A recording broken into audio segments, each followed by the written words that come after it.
Oh, it doesn't matter what time I get up.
Hey, gang.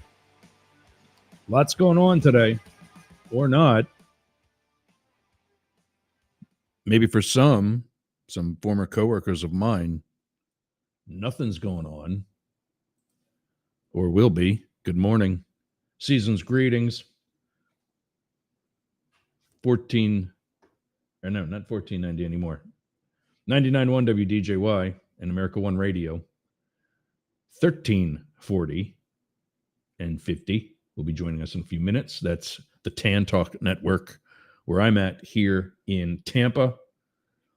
Also checking in with London, England on the UG.media, Channel XL, Rainbow Radio, Yerg's Radio, and soon to be one of three more major cities. Actually, two of three more major cities. One we've been testing. We've got that straightened out. They start, really, they're probably on right now, because I think the manager said he's going to just keep going with us until we pick back up again, which is next Friday. But when we do that, we're going to be picking up Friday and Wednesday. That's Las Vegas, Nevada on KSHP K-Shop in Las Vegas, both on AM and FM, just like our Tan Talk networks. And then I got to talk with the guys today and find out what city they like the most.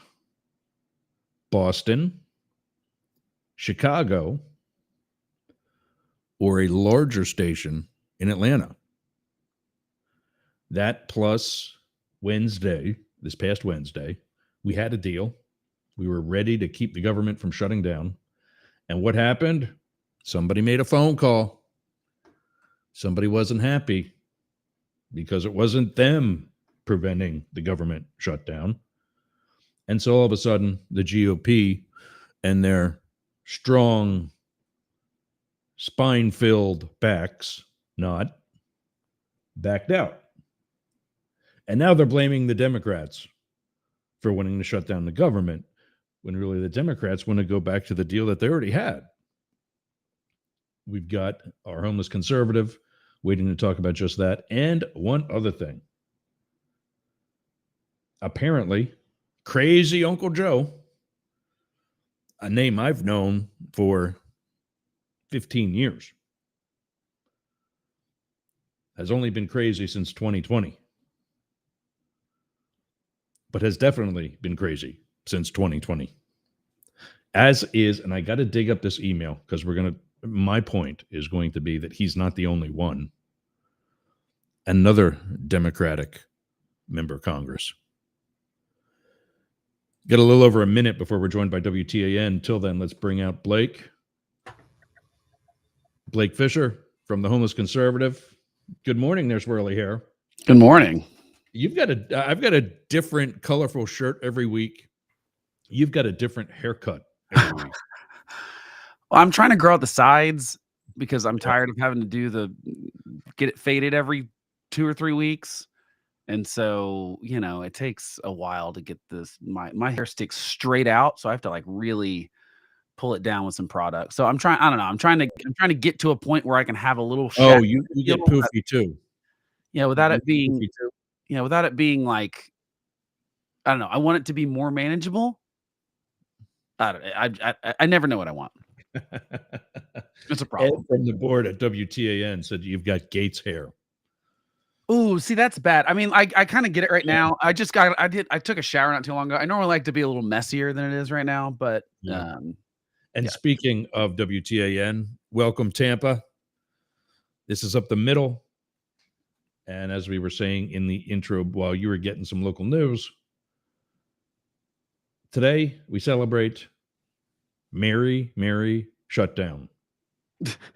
Yeah, probably. That's what we're going to be saying.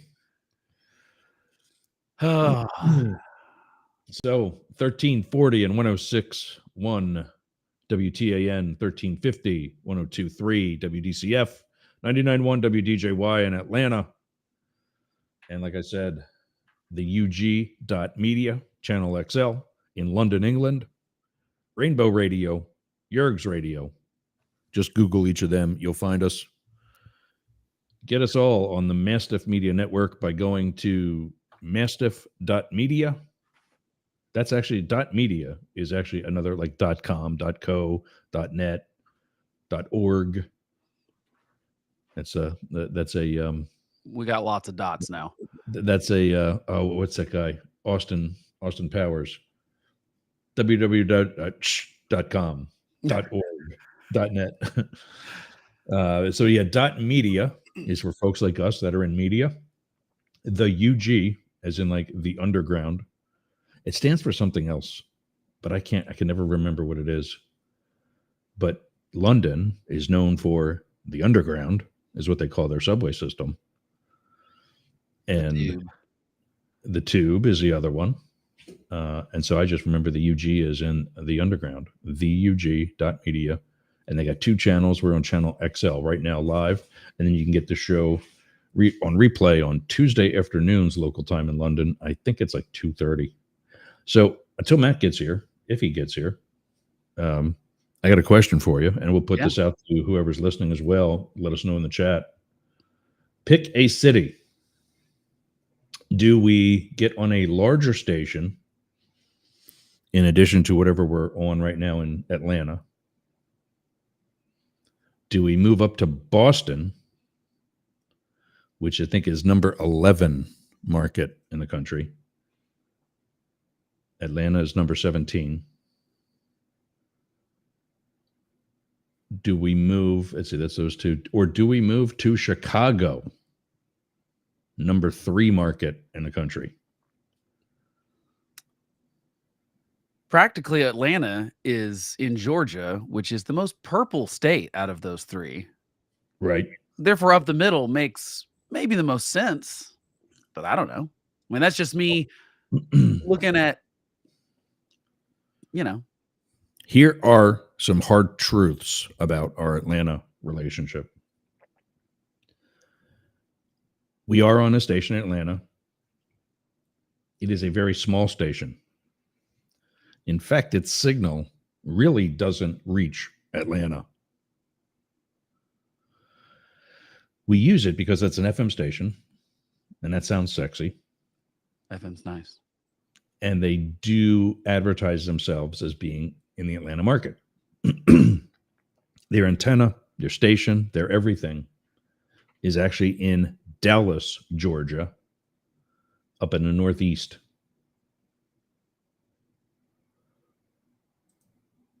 And then on top of that, we're on America One Radio, an internet station, a progressive internet station.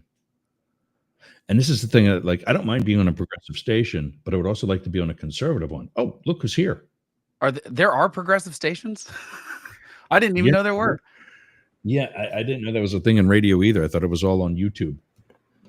But it's a little funny that there's progressive radio stations, because the whole conservative radio thing was in the backlash to the whole of the media being controlled by the left. So it's a little funny that they're like, well, we need our radio stations and we need our podcasters. And we're like, no, don't you understand that, like, this, you already have those things? It's called, CNN and MSNBC and NBC and CBS and ABC. It's like, it's funny. Ken's checking in. He's saying Chicago seems to be the way to go. I kind of agree. I mean, I like Chicago. It's a great city. Nice pizza too. And here's the thing about that. Talk about pizza. Yeah. Don't you guys talk about pizza anymore? You're done with pizza. I enjoy the deep dish of Chicago, but it's like a once in a, like, if I lived there, there's no way I could eat that on even a monthly basis. I don't think. I mean, it's a casserole. That's a pie. Yeah. Whereas like New York, I could eat every day for lunch. I mean, I'd probably gain some weight, but it's, get a slice. The best New York pizza I ever had, I don't remember what meeting we were at, but it was out at the motorcade on the curb in New York City. The lead advance agent from the New York field office had pizzas delivered from some shop he knew. And we were up at Northwest somewhere with the president of Mexico. Then it was Vicente Fox. And this is like way early in my career. And it's all of a sudden his car pulls up with one of those like triangular things on the roof, pizza or whatever. And this guy gets out right on some street corner in New York City, because that's where he had it delivered to. And he's like 4 or 5 large, cheese and pepperoni New York pizzas come out for us. And I don't know what it was, but that was just so much better than any other thin crust pizza I ever had. I love New York style pizza. I think it's, and my favorite place is New York Pizza Suprema. I think it's at like 30. It's near Madison. It's a couple blocks away from Madison Square Garden. It's like 34th and 8th, I think, or 32nd and 8th, or something like that. But it is like every time I go to New York, I get it, and it's delicious. But there are so many good pizza places. So I'm skeptical to go to Atlanta right now. Yet I'm not against it. I just think that being a self-funded show that's working on getting ad spots and some of the national advertisers that we can go to, I just think they'll be a little bit more turned on by Boston or Chicago. Well, I'm happy to have any one of them in the crew. Yeah. Oh, hell yeah. But it's kind of like the Facebook status we used to do, the relationship status, like single, married, divorce. And then there was one saying, whatever we can get. It's complicated. No, yeah. complicated. Yeah. Whatever. Yeah, anything I can get. It's expensive, is what it is. Yeah, that's probably true.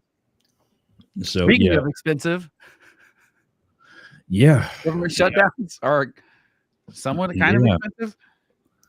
yeah. I mean, and it's setting up apparently because I was watching it on PBS last night. They were debating what I don't know because clearly this is going down. Actually, that's not true. I was about to say that this is clearly going down party lines.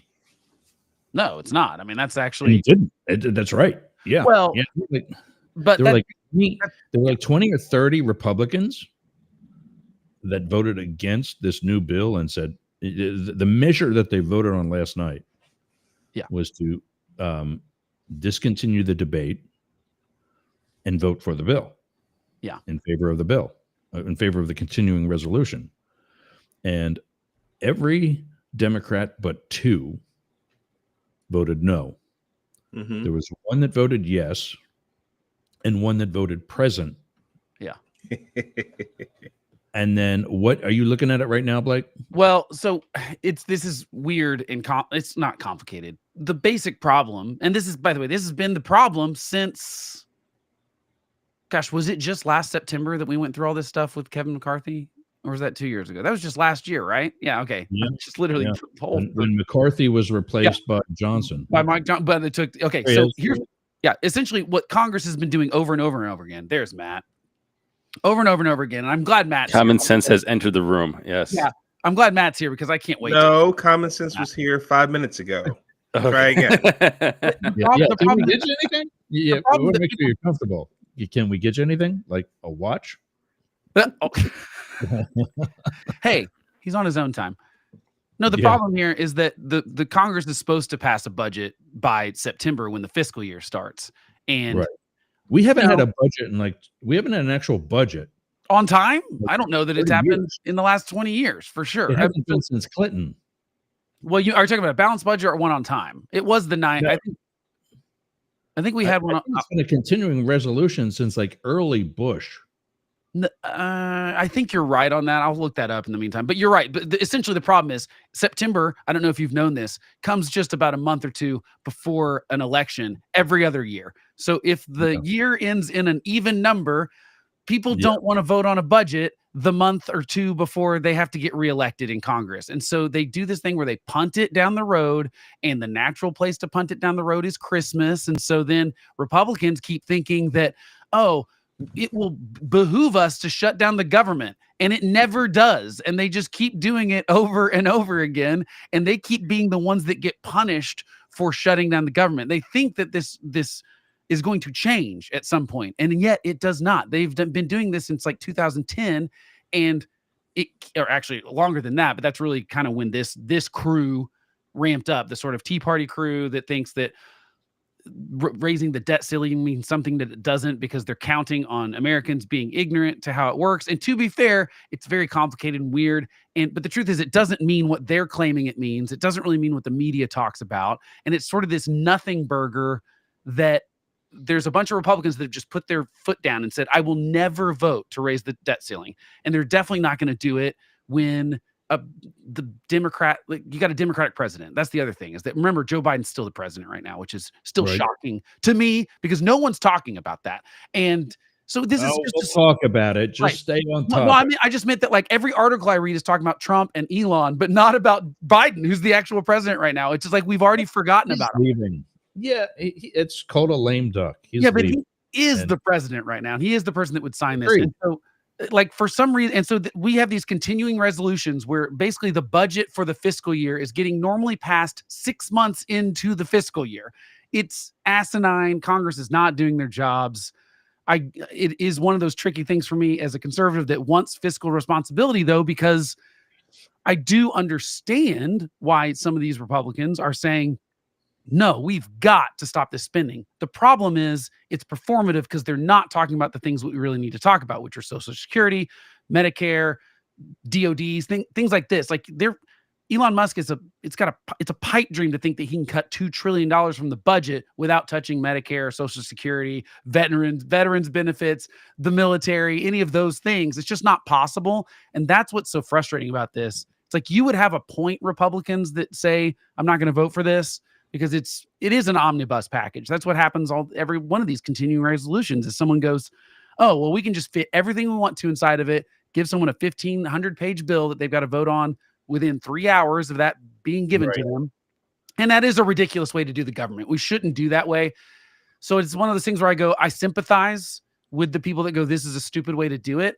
But I also go, yeah, but you're not actually changing anything by doing this over and over again. It hurts you every time. It solves nothing. We always end up with an omnibus thing anyway. Like we have not gotten a good result from one of these, either shutdowns or continuing resolutions or kicking the can down the road. Like, well, it sounds like Blake, you're just saying let's capitulate again. I mean, look, if you don't think that a 1,500 page on the eve of voting is a good idea, then somebody's gonna have to take a stand. And look, this Christmas tree bill had a lot of stuff that was questionable to a lot of people. I mean, let's just talk about raises for Congress with no, return on investment. Not a bad word, not the right terminology, but no like incentives or no like ways to make sure that they're doing their job. The debt is still going to go higher. There's all kinds of things that should be passed in separate bills.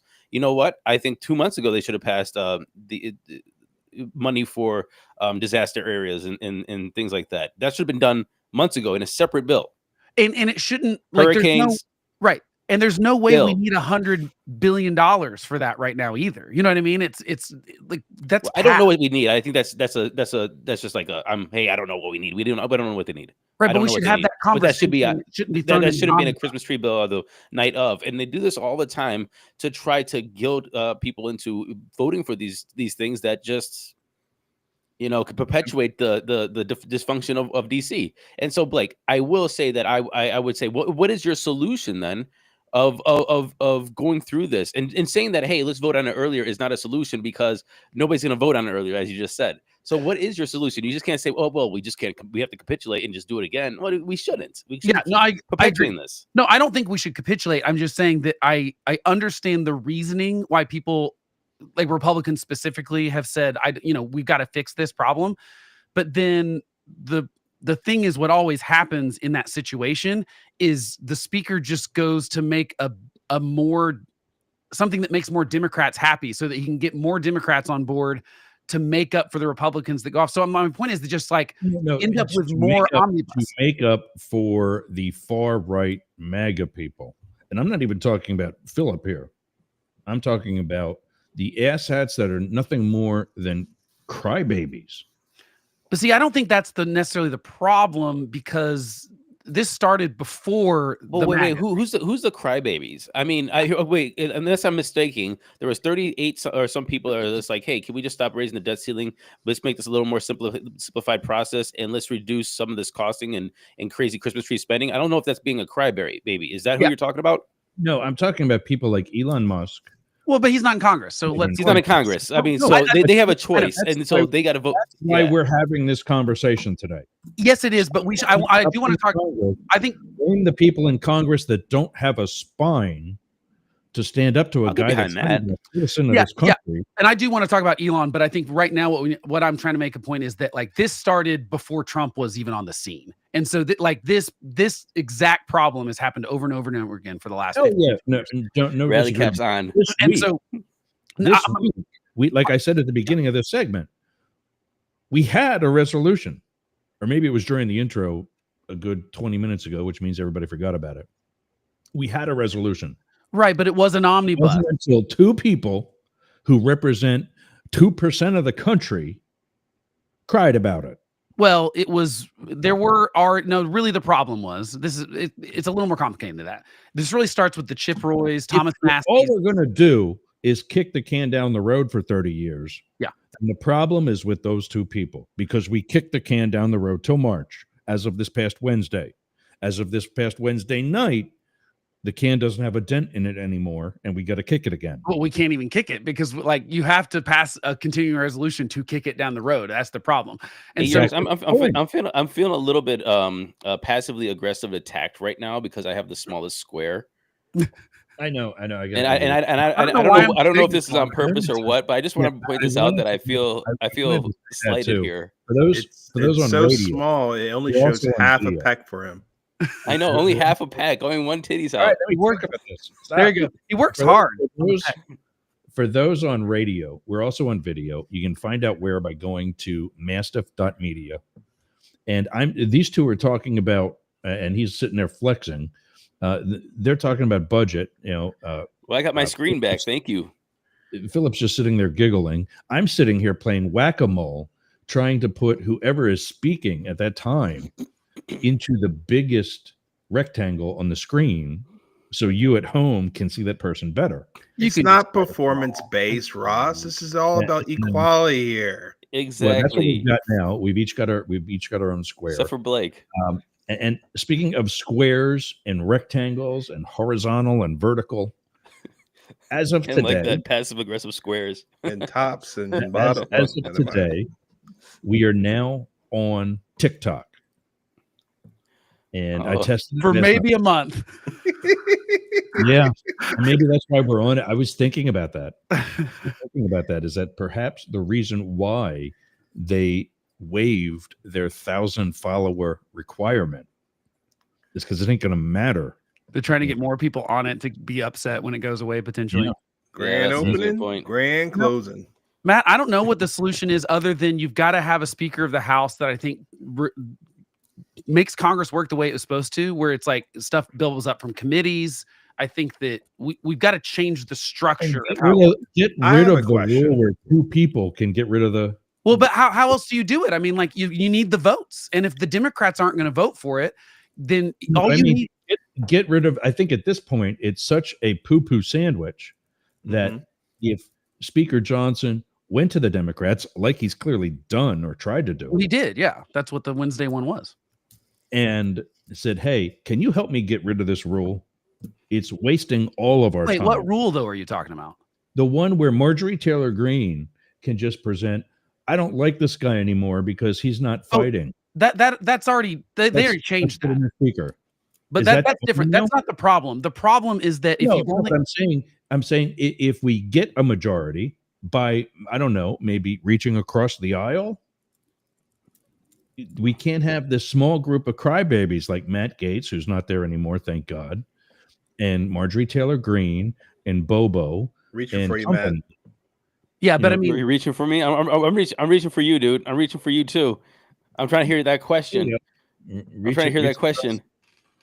Yeah, but I don't think that's what the real problem is. The problem is if you have such a slim majority, if you have a 4-seat majority or 2-seat majority in the House, all it takes is 2 people from your party, especially when we're in this part where like Democrats. Which is why you should be working across the guys, aisle. Guys, can we hear Phil's question, please? Please.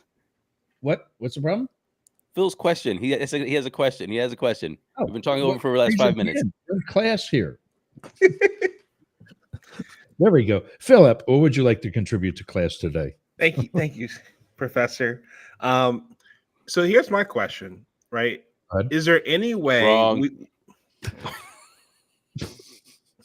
Okay. All right.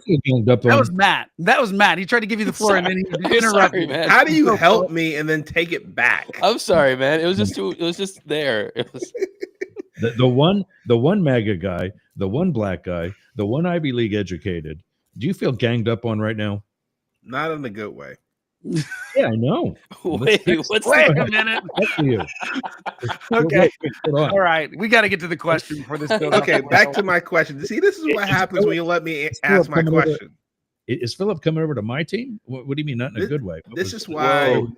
See, okay, here's my Green Lantern crew, by the way. Here's my question. Go ahead. We talk about incentives, is why people can just reach across the aisle, right? Right. We have presidents that obsess over executive orders. Here's my question.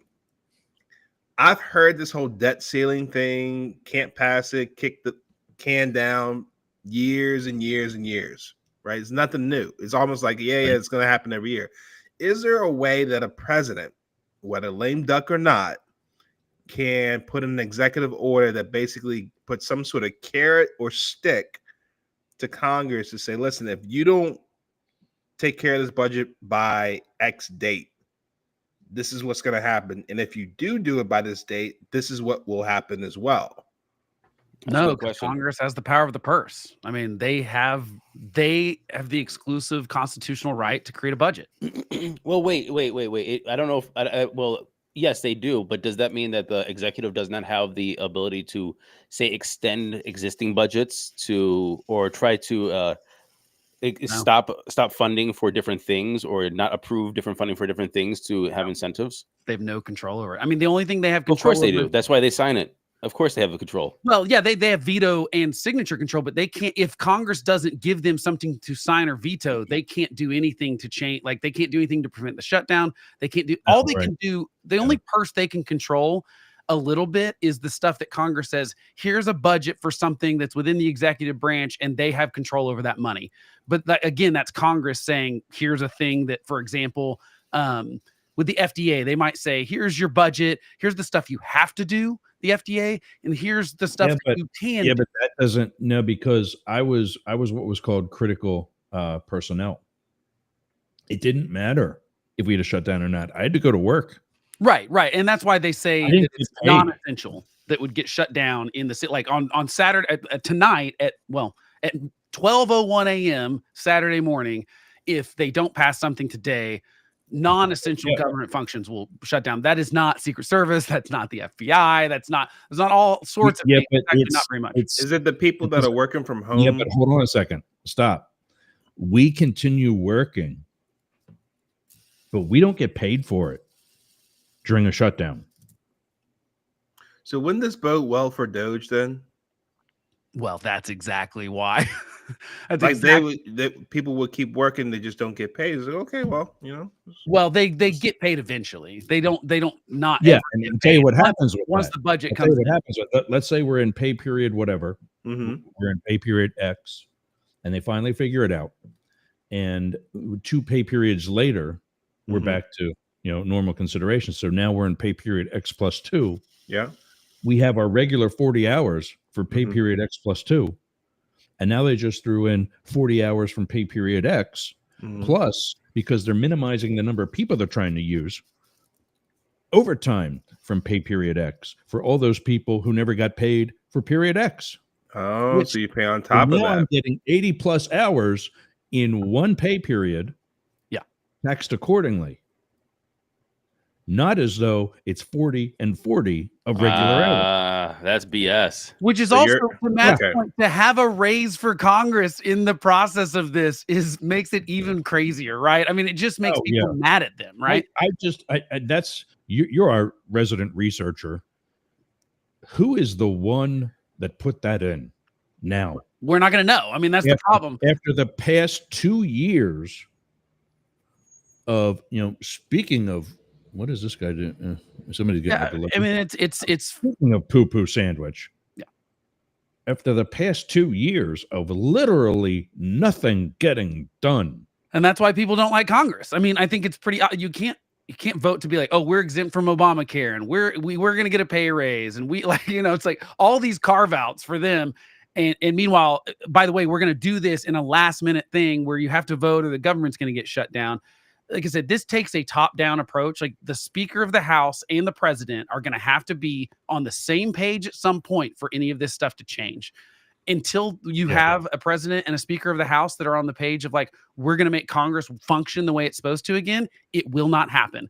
Because just use my slogan, make Congress work again. You could just do that. I mean, there you go. I mean, that's what has to happen. You're trying to avoid it. It's okay. That's what has to happen. You know what? I was just thumbing through some older posts last night on Facebook, and I saw one of yours, Matt, where you were talking to some Republican. Got an update. Republican, but they like this Deemer guy. You remember that post? Oh yeah, I remember that post. There's a lot of Republicans that like this Deemer guy. Yeah. Oh, buddy. What's your update? You said you got an update? Buddy. Yeah, what's the update?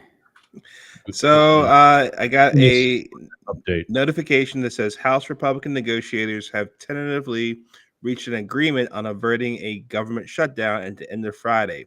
Two people familiar with discussions said that the deal would include a short-term extension of this year's federal funding levels, disaster aid funding, and agricultural support for farmers, but under 3 separate bills. It would also include a handshake agreement to act on the debt limit next year as part of Republicans' planned massive conservative policy overhaul via a process called reconciliation. That came out 3 minutes ago, 5 minutes Yeah. ago. Well, I mean, that was almost I literally Politico this morning said that that's probably what's going to happen. Yeah. Mhm. And the thing is, what we end up with is crap sandwiches every time this happens. Like the budget is never, it's a compromise only in the sense that how you get Democrats to get on board and you give them a bunch of crap that we don't need to spend money on. And how you get Republicans on board, you give them a bunch of crap that we don't actually need to spend money on. No one's Yeah, actually they need fighting to. for principle here. They're fighting for things that they can go campaign on the next time. It's, I Right. got you farmers because you're about to get slapped with a bunch of retaliatory tariffs when Trump does his tariffs. So we got to preemptively give you $30 billion. It's just trying to keep their votes. And the truth is, that's all that's happening here. And that's why I go, all right, I get why people are putting their foot down, but they're not really putting their foot down. They're really just trying to run a campaign ad that says, I fought for fiscal responsibility. No, you didn't, because you don't have the spine to talk about Social Security. You don't have the spine to talk about Medicare. You don't have the spine to talk about DOD's not passing an audit. But what they did talk about, sir, was female crash test dummies, and I'm lucky. We're happy that that's getting put into the bill. What is that Sir. now? I have not heard this part. You haven't heard about the oh man, it's just one of those things that's been passing around Twitter. There was an appropriation in the bill for female crash test dummies for they called it a motorway like accidental epidemic and they want to fund sex equity within crash testing. Didn't we already have female, like, sort of? I don't know, dude. I don't know. We already did this. We do children. It's more about the size of the person. I thought we even had pregnant female crash test dummies. Yeah, for sure you do. Yeah. I'm pretty sure. Well, but here's the funny thing is, like, people think that will be This is where this is a watching wokies segment.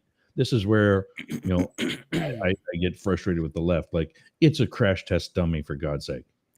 It weighs as much as a human. We've got some of different sizes. That's what represents female versus male and average heights and weights and so on. Yeah, it doesn't need to have breasts. I mean, like, Yeah. It doesn't. The airbags don't really. Of course, that sounds like a double It goes entendre. down kind of through the middle between the two. Yeah, I guess that's true. You want to, but that's not what they're checking on that. They're not checking burn. And Burn from the to be seatbelt. clear about that, Matt's just sharing something about saying end wokeness.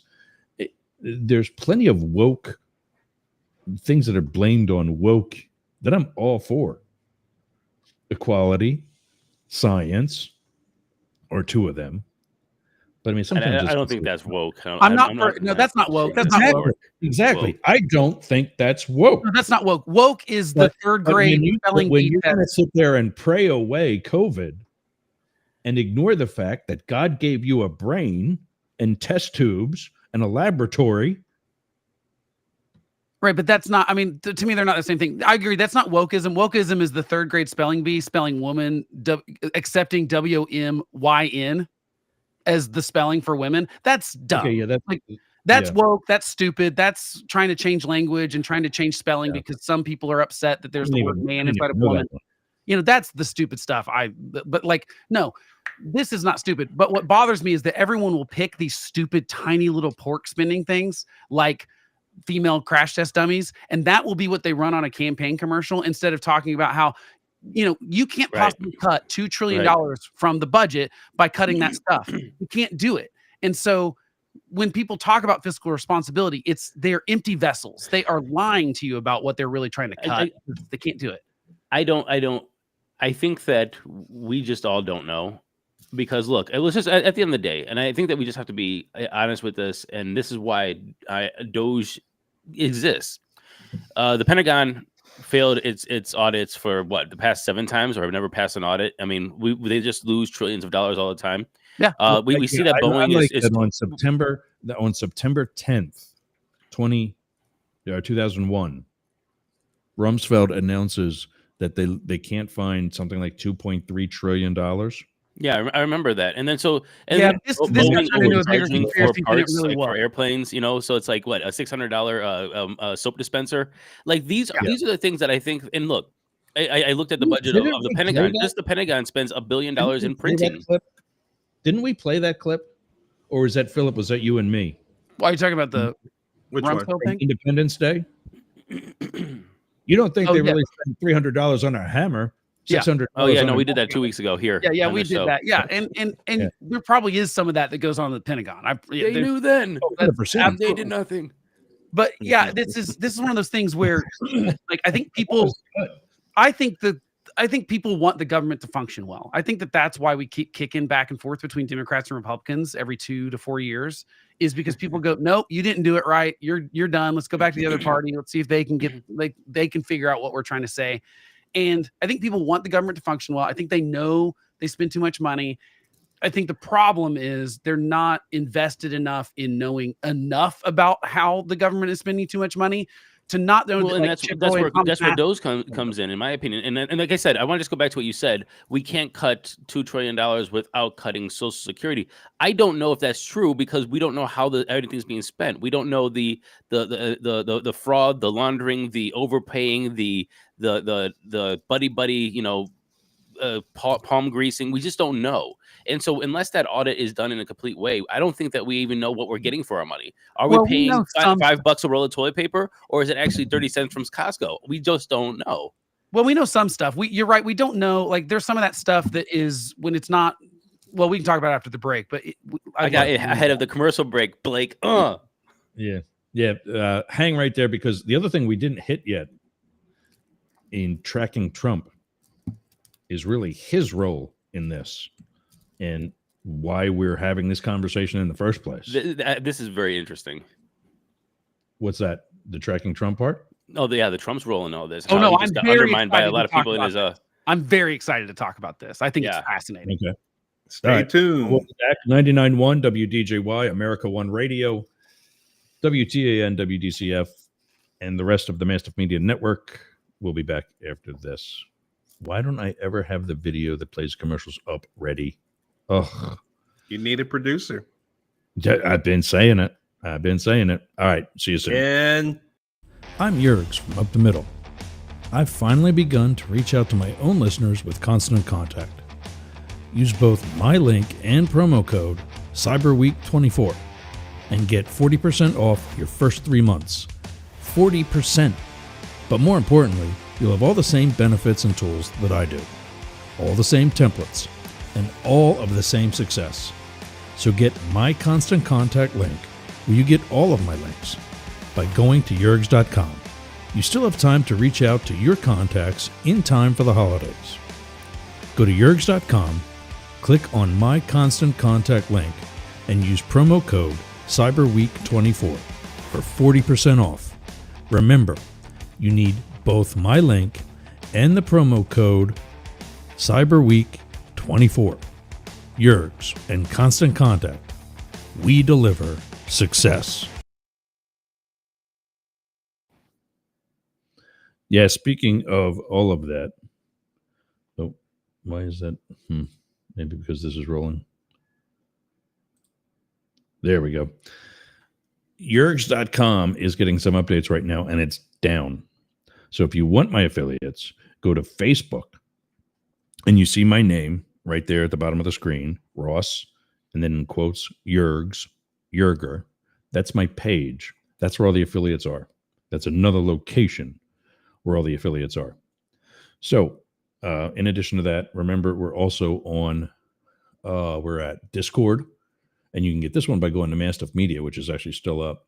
Discord, Yerger Group has a server. You can watch us there every day at 11 a.m. And then also Chatter is a brand new social audio platform that, I don't know why they call it social audio, because it's also got amazing video. We're on that right now as well. So you can message me by going to news, NEWZ,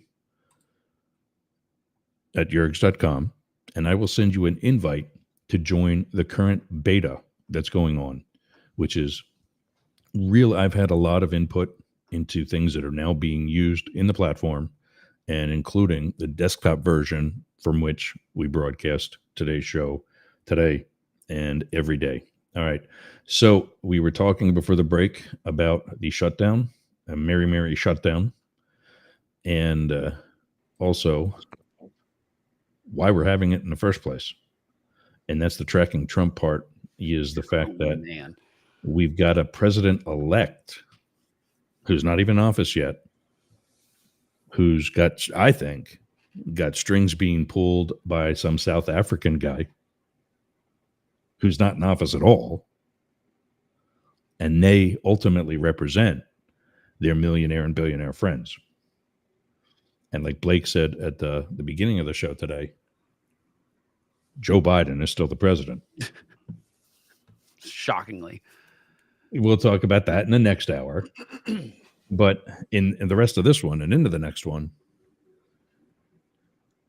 why are we listening to this guy? I mean, don't we have a system of checks and balances where Congress is separate? Well, I mean, forget Congress is separate. Like, Elon Musk is not in the government in any fashion whatsoever. I mean, I think that's the first thing that has to be said, is that Elon Musk is just a buddy of Trump's that spent a bunch of money and helped him. I mean, I don't know if we helped him or whatever, but I mean, Trump certainly feels like he owes him. And I think that he's gone all in on the right thing, but to a degree that is sort of comical. But when you've got that much weight to throw around, he can say anything, and it doesn't matter if it's true or false.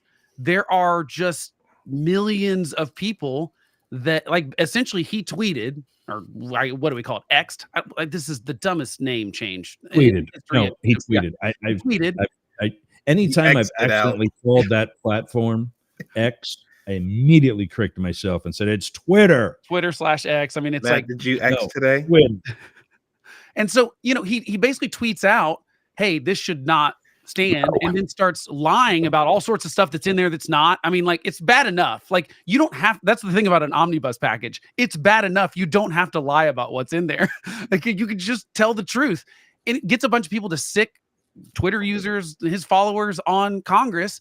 And it sounds like, everything I've read, it sounds like Trump completely got caught off guard by this. They're trying to pretend that that's not the case. And he's trying to say, yeah, I don't want it to happen because I want to permanently do the debt ceiling. But it is basically true. It sounds like that Mike Johnson got this whole thing approved with Trump before he took it to the rest of Congress. And or at least tacitly. I mean, we don't have him truthing about it or something, but it sounds like Elon pulled the rug out from underneath. And Nick Cottagio, aka Alla Pundit, who's now at the Dispatch, had a great article about this. I'll email it to you. I'll forward it to you guys. Basically saying, you're supposed to do that during the course of the week. Well, I know, but it came out last night. I didn't read it till like midnight last night because he just came out with yesterday. He basically, the point was, we've had this sort of populist Joker figure where it's like some men just want to watch the world burn in Trump. What happens when there's two of them and they have competing interest? And I think it's a really good question, because it sounds like it's not like this was Trump using Elon Musk like he uses JD Vance to more articulately say things. It's like, it looks like Elon Musk just did it on his own. I think that we're already seeing these fractions happening, and he's not even taken office yet. So I think it's sort of Band-Aid. So what do you think about the whole Democratic strategy of calling him President Musk? I think it's genius. I think it's actually, it's going to get to him. Oh, I promise you this bothers Trump.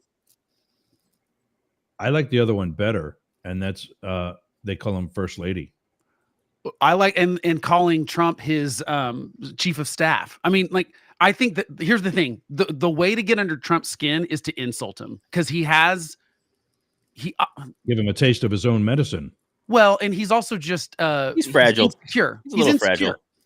He's an insecure guy, and I think it's pretty obvious. I mean, he's secure about some things, and he he puts off this energy, but it's obvious the things that bother him. Because watch the perfect example of this. After he met with Jeff Bezos, I think he truthed. Ugh, God, that's the dumbest thing I ever have to say is truth as a verb. Trump, we call it Better Trump than tweet. X'd. It was like I gotta find Trump the exact thing. tweeted. It was like everyone loves me now. I mean, it was like that's all he said. He was just so excited. It was like all caps, all exclamation points. Everyone loves me. Yes, now. somebody said on Politico the other day, they're like, "This is Trump is what is it? He's just beaming with confidence right now, and he's like walking around like he's just so proud of himself by the accomplishment. Sorry, of being, it was everyone wants to be my friend. That's what it was, which is even more sad. That's even more like doesn't that? I feel like that just like reaches into tells us exactly what his psyche is, and It's called projection or legitimizing. Well, and it's also like in actuality, nobody wants to be his friend. Right, but he feels like they do and he likes it. I mean, my point is he likes this attention. He likes that the billionaires and the media are kind of sucking up to him now and that no one's talking about Joe Biden and everyone's like basically treating him like he's already the president. But it's so interesting because I don't know how long that can go on, but how can he can't force Musk out like he did Bill Barr or John Bolton or these people that don't have the weight that he does because he owns Twitter. Like he can't get rid of him like he could get rid of everyone else that pissed him off or undermined him in some way. So what's going to happen? He's a multi-billionaire that is worth more than Trump himself. I mean, he's worth more than all the billionaires. 500 times. And he has a platform that's more valuable than Trump's platform as well. It's the ultimate Trump card on Trump. It's what's happening now with Twitter is that it's competing with Truth Social. It's not because so many people from the left have left Twitter or only using it for porn that it's not the up the middle platform. Wait, I'm sorry. Is that a thing? I really didn't know. Hold on. Do people use Twitter for porn? Oh God, yeah. I mean, I haven't been on Twier in a while, so maybe I'm naive. How do you know this, Ross? I said this here. I didn't know. I mean, I thought I guess I knew it was like the guidelines didn't prevent it, but I didn't know if that was like where people went to browse. No, so what everybody does, and it's because I do know, and not that I have it this way, but sure. Like if Blake was an adult performer, he would have multiple accounts. He would have multiple accounts that he posted. Right, and then you put it on Linktree and you say, "Hey, check out my Twitter, check out my OnlyFans, check out my." No. He would have multiple Twitter accounts. Oh, I see. So that if one of them gets taken down because of violating, we can still see his standards. Oh, okay, his goods. Follow him. Yeah, his valuables. No one is asking. Blake's getting red here. No one is asking to see my goods. Okay. Either way, like at least one person is asking to see your goods. I just didn't know that this was a thing that Twitter was used for. But continue, because yeah. So and what he's ruined it. Elon Musk has ruined Twitter. I think Twitter was already heading towards the dumpster fire anyway. But yeah, I mean, he certainly has not made it better. I think it was more intriguing to me when all I could do was read the tweets of celebrities and government people and people actually worth hearing from. It was like the initial Twitter, you had to be somebody to be able to tweet to it. Everybody else could follow you. And what happened was you followed people that mattered. Or that you just liked. And it was when it used to be a chronological feed, I loved Twitter. It was basically an immediate short form press release. Mm-hmm. And I loved it for journalism. It had a purpose. Yeah. It filled a void in social media. Yeah. The problem is, I think that journalist class got kind of a big head about it and thought they had more influence. And I think sometimes they started trying to get there fast instead of getting right. And it became the same problem that became with every other news media kind of thing. It became untrustworthy. And I left like years before Elon Musk took it over. And I've not heard I've dipped back in every once in a while. And I'm like, oh God, this app makes me angry. I don't want to be here. Like, I want to follow the people that I want to follow. I don't want to see stuff from people that you think will make me angry. That's the problem with every platform now, is that they know they keep most people if they outrage them and if they induce fear and if they make them give them what they want. Sometimes what they want is what makes them angry. It's really weird. Try Blue Sky. I've heard it's also terrible. I read someone.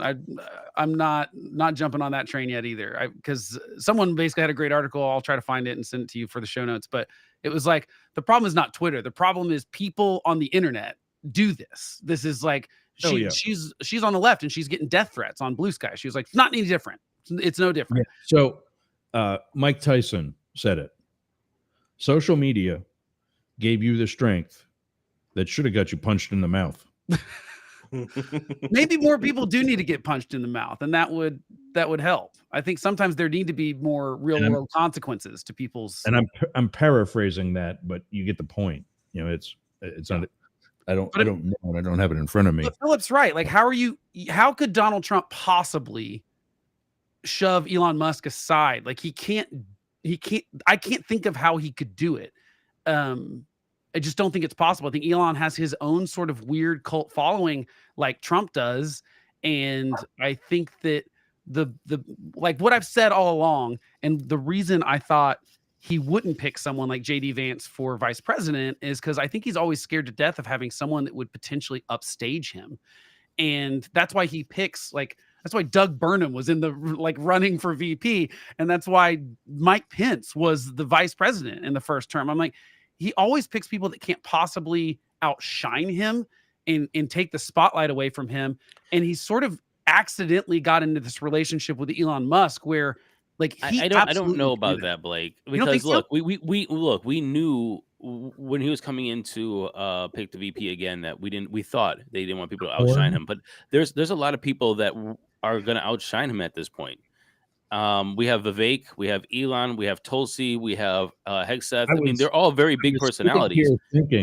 I was sitting here thinking we haven't heard from Ramaswamy at all recently. I kind of wonder if he's keeping his head down because he knows he wants to run for president in 2028. Yeah, I think he's running for governor in 26. To be honest with you, you might be right. Yeah, you might be right. So we're wrapping up. And we're going to lose some of our friends here. And we just got to say goodbye to them. Are you leaving, Phil? I'm shockally naive, Ken. Subway date, 12 I o'clock. don't know. Maybe Ken's leaving too. But we're about to lose 1340 and 106 WTAN. No Jersey Mike's. 3 WDCL. I got to do it outside of the Friday lunch date just to test it out first. Okay, you should do it this week. This is really getting. This is. You're acting like Congress right now. You just can't get it done. I made my purchase. I'm anxiously awaiting. Let's put this up there. I'm anxiously awaiting buyblacket.com merch. Thank you, sir. That I got 2 coffee mugs. And I think just the 2 mugs or maybe a T-shirt too. I don't know. I saw 2 mugs on there, but I appreciate it. What it was. Okay. All right. Cool. Yeah. And definitely check that out. There's a QR code on the screen, or just go to buyblacket.com/Yergs. And Ken wants to know about Jersey Mike's as well. What's up with that? When are we going? So I need to go outside of my wife to try it out myself. Yeah. Because I got to then pitch her to try it with me. Subway's a proven commodity. It's like sometimes in law enforcement, we ask questions because we want to know the answer, but we ask questions because we already know the answer. So when you say, do you want to go to Jersey Mike's? You already know it's a good place because you've been there, or you don't ask. I got to shut a door because now we got all kinds of construction people running up and down. We're going to hear dogs bark for the next hour. All right, let's take a break and get ready for to be without some of our affiliates. Speaking of which, when we come back from the Christmas break, and we got to talk about your schedules when we come back. Phil, I already know yours. We talked about it on Wednesday. When we come back from the Christmas break, starting next Friday, we will be back with K-Shop in Las Vegas. And with the new year, we're going to be not only on the first hour on Friday, but also our hour-long show on Wednesday for Translating Trump on KSHP Las Vegas, and that's an AM and FM network as well. So that, and then Philip, what's your vote? Boston, Chicago, or Atlanta? I came from Boston, so I'm a little privy to that. And I have family in Atlanta. Depends on which demographic you're trying to get. Well, we're trying to get money. So who has more money? Chicago is the number 3 market. That sounds like a winner. More appealing to some of the bigger sponsors. Next is Boston at 11 and Atlanta at 17. Yeah, it sounds like Chicago would be better for you. Plus, it's more blue than red, so it might be more favorable for you versus somewhere like Georgia. But then again, the thing about Atlanta is we're already on 2 stations there or close to there. All right, so WCAN, WDCF, we will see you guys next week, as well as WDJY. We'll see you on Monday. Go Cubs! Yeah, and that's it for right now. We'll be back in a couple minutes, Go Cubs. and the rest of the Master Media Network. We'll be back right after this video. There we go. Hey, gang, it's Yergs. Do you have a podcast? Of course you do. It's probably one of the reasons why you listen to us. Well, I got something for you. Flowsend.ai. All you do is take your pre-recorded data, click, drag, and drop right into the inbox for Flowsend AI. Click a button, and out comes everything that you're going to need. From the transcript to content, such as keywords, titles for your episode, the timeline, posts for LinkedIn, posts for Twitter, Instagram, other smaller platforms, all the things that it takes you hours to do in literally minutes. So go to flowsend.ai. Tell them Yerg sent you and get your subscription today. Worth every penny. Flowsend.ai.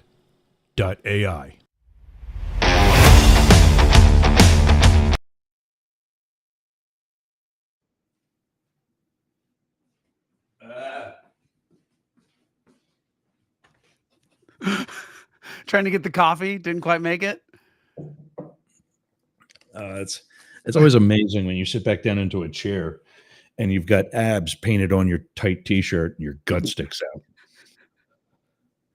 out. Oh man, Horrible. All right, gents, what are we talking about now? Gosh, I mean, I think the Elon stuff is still pretty interesting, but yeah, and we'll come back to that because I want to give you enough time because I've got kind of I don't want to say a rebuttal, but probably you would accuse me of what's the usual thing? What is it? What aboutisms? That's it. Because and Matt's going to say, "Oh, you're defending Biden again," and I'm not. I don't even think Biden is alive. I don't know how you can defend him. Yeah, So have we confirmed if he is or not? I don't know. I mean, he was getting off a plane or his helicopter last night. Apparently, everybody was rushed back to Washington, D.C. for some reason. I don't know if that's true or not, but I think didn't they say like at 2 a.m. yesterday that everybody came back to the White House? Kamala cut her California trip short. Biden came back from Delaware. I didn't hear that. That would be sort of interesting. I was asleep. I was out. Yeah, it was a whole thing last night. I woke up because I couldn't sleep, and then it was a whole thing, and I haven't heard anything about it, and nobody's reporting about it. So I'm wondering if it's real or fake. I don't know. You can't tell about these things anymore. Yeah, here it is. Biden and Harris unexpectedly returned to the White House. Last updated 16 minutes ago. They canceled their Christmas holidays and returned to the White House. No official explanation of their sudden return has been provided, leading to widespread speculation about the nature of this business. So they just came back unexpectedly. They're supposed to be in California and Delaware. Yeah, Two things. It's one of two things. I mean, it's all it can be. This isn't speculation. This is just basic intelligence. It's one of CR. two things. It's either that or the drones. Yeah, but why do you need Harris there? You don't need Harris there. Well, I mean, No, maybe you do if Biden's because bad. he's going to be the no. True. He's going to. It's a situation room thing. I'll bet you the whole cabinet is there. I still think Kamala Harris should be the president right now. I've like since June, I've thought she should be the president. I think that, like, first of all, I think it'd be hilarious for all of Trump's 47 merch to be obsolete. Just think that would be actually kind of funny. It would also be funny to let her be the president for that long. I also think that it's just the right thing to do. I think that it's dangerous right now that we have Joe Biden, especially we haven't talked about the Wall Street Journal article, but we will, I know. That's it. But yeah, I mean, look, I think the 25th Amendment should have been invoked. I know that the 25th Amendment is true. No, you never can do that, dude. That's political suicide, especially for some. Well, like I mean, do we really think Kamala Harris has a future anyway? Not unless it's an FDR thing where the guy had a stroke and he was already in a wheelchair. You mean Wilson? That was Wilson. No, that was FDR. FDR had polio. That's why he was in a wheelchair. But it was Wilson whose wife was running the White House after his stroke. He was basically in a coma. Oh yeah, that's true. But no, FDR had a stroke after being in a wheelchair, and that's what killed him. Yeah, but like that was still quicker than like Wilson was like a couple years. It was a while, and like the problem. Yeah, and I think the problem we need to change the 25th Amendment. I think that we need to actually have. We need some sort of way. The 27th, or I forget which one it is, but a 27th or 28th Amendment in there that puts term limits on Congress. Yeah, but I think, like I said, I would rather have an age limit at the top for the president. And let's do it for Congress too. That's fine. But to me, we're flirting with disaster here. Because let's just say Joe Biden. Let's just do a theoretical here. Well, actually, should we talk about the Wall Street Journal thing first and get into this, or do you want to talk about why I'm looking for the other one. I got another email. I think we should do it like how they do it on the Enterprise. The NCC 1701D. You would have to have Beverly Crusher. She would have to say, "Hey, Picard, you're not well. We're gonna kick you out for a little bit. Riker's gonna take over. We're gonna move Data to be the number one. Geordi moves into number 3 position, and we're good." Well, and here's the problem with the 25th Amendment in this specific case with Joe Biden or anyone that just has aging problems. If they're not incapacitated, the president can just go back to Congress and say, "I'm fine. You guys you can't invoke the 25th Amendment." He has to wait within 3 days or something. I think he has to go. So the problem is that if Joe Biden, let's say right now, today, has a really bad day, it's so bad he's hallucinating and he can't and let's say Kamala Harris says, "You know what? It's the time to do it. We need to invoke the 25th Amendment. There's scary stuff going on, be it the drones, Russia, whatever the situation is. This cannot be that this guy's in charge." They try to. So we think it's one of two things: the CR or the drone situation that they came back. Well, I just don't think you're going to need the whole cabinet or everybody for the CR. Well, are we sure they have the whole cabinet? Well, that's what I mean. Ross, the whole cabinet. Yeah. The whole cabinet was there when they got bin Laden. But I mean, are they right now? That's what I'm saying. I wouldn't want to speculate that the whole cabinet is meeting. And wait, in having the president and the vice president in the same spot, if it is a drone situation, I think that's not going to be kosher, right, Ross? You're not going to put the VP and the president at the same spot. Well, if it's something in like the bunker or the situation room, yeah, they'll be there. Yeah, they might not both be on the White House lawn, but they're not supposed to travel together for sure. Yeah, and Clinton and Gore did that almost all the time. They're not supposed to RON together. Like when they're in a different city, they're not going to be in the same hotel. Yeah. Mm-hmm. But other than that, there's business that they've got to do. They're going to have to. They're going to be in the same room for sure. But I just think that. The problem, we have some problems with this 25th Amendment thing because this Wall Street Journal article that came out this week basically cited over 50 sources. Most of them were like aides, people that worked in the White House that were quoting other people and quoting what they had heard and seen. Going back to the article opens with basically Jill Biden's handlers and her staff in the 2020 campaign bragged to a media outlet that she's more active on the campaign trail than Biden was. She'd done more events in, I think it was one of the swing states. I can't remember the state. And quickly, the team got together and you got to walk that back. You've got to call that reporter and ask them not to put that quote in there because you can't be seen. that makes Joe Biden look feeble because he was. Yeah, she's been, for as much as she genuinely loves her husband, she's been a loudmouth liability in that she would say something stupid like that. Not that he says stuff that's intelligent all the time. No, but I think she likes the attention too. I think she's enjoying it. I think that there's a problem there too. She's looking out for her interests, not necessarily his. Anyway, that's 2020. 2021, there's a quote where he canceled meetings with cabinet members because he has good days and bad days. And today's a bad day, and so we're canceling meetings. That was in 2021 when he had just become the president. So this was a cover up for a long time. My point is that's only gotten worse since then. If he has a bad day today, and that's the day where, crap hits the fan. I don't know why this shouldn't be a surprise. I know it's some more confirmation, but if it's a surprise to anybody, they haven't been paying attention. No, it's not a surprise. Yeah, you're right. But I will say a lot of Democrats. Here's the thing: is man, on the campaign trail, I said I don't want Biden to run again, and I said that he said he wouldn't be a two-term president. I got so much gaslighting and so much hate from Dems for saying that, and they're like, "Well, he never said that." I'm like, he applied interim president. He absolutely did, or transitional president was he said. And then I'm just like, we just got to get somebody new, bro. I got blasted by staff, by people on the campaign trail, and when I called for Biden to step down, I got literally 100 emails. I should show you them, man. It's from Democrats. They are some of the most vulgar emails I've ever gotten in my life. Yep.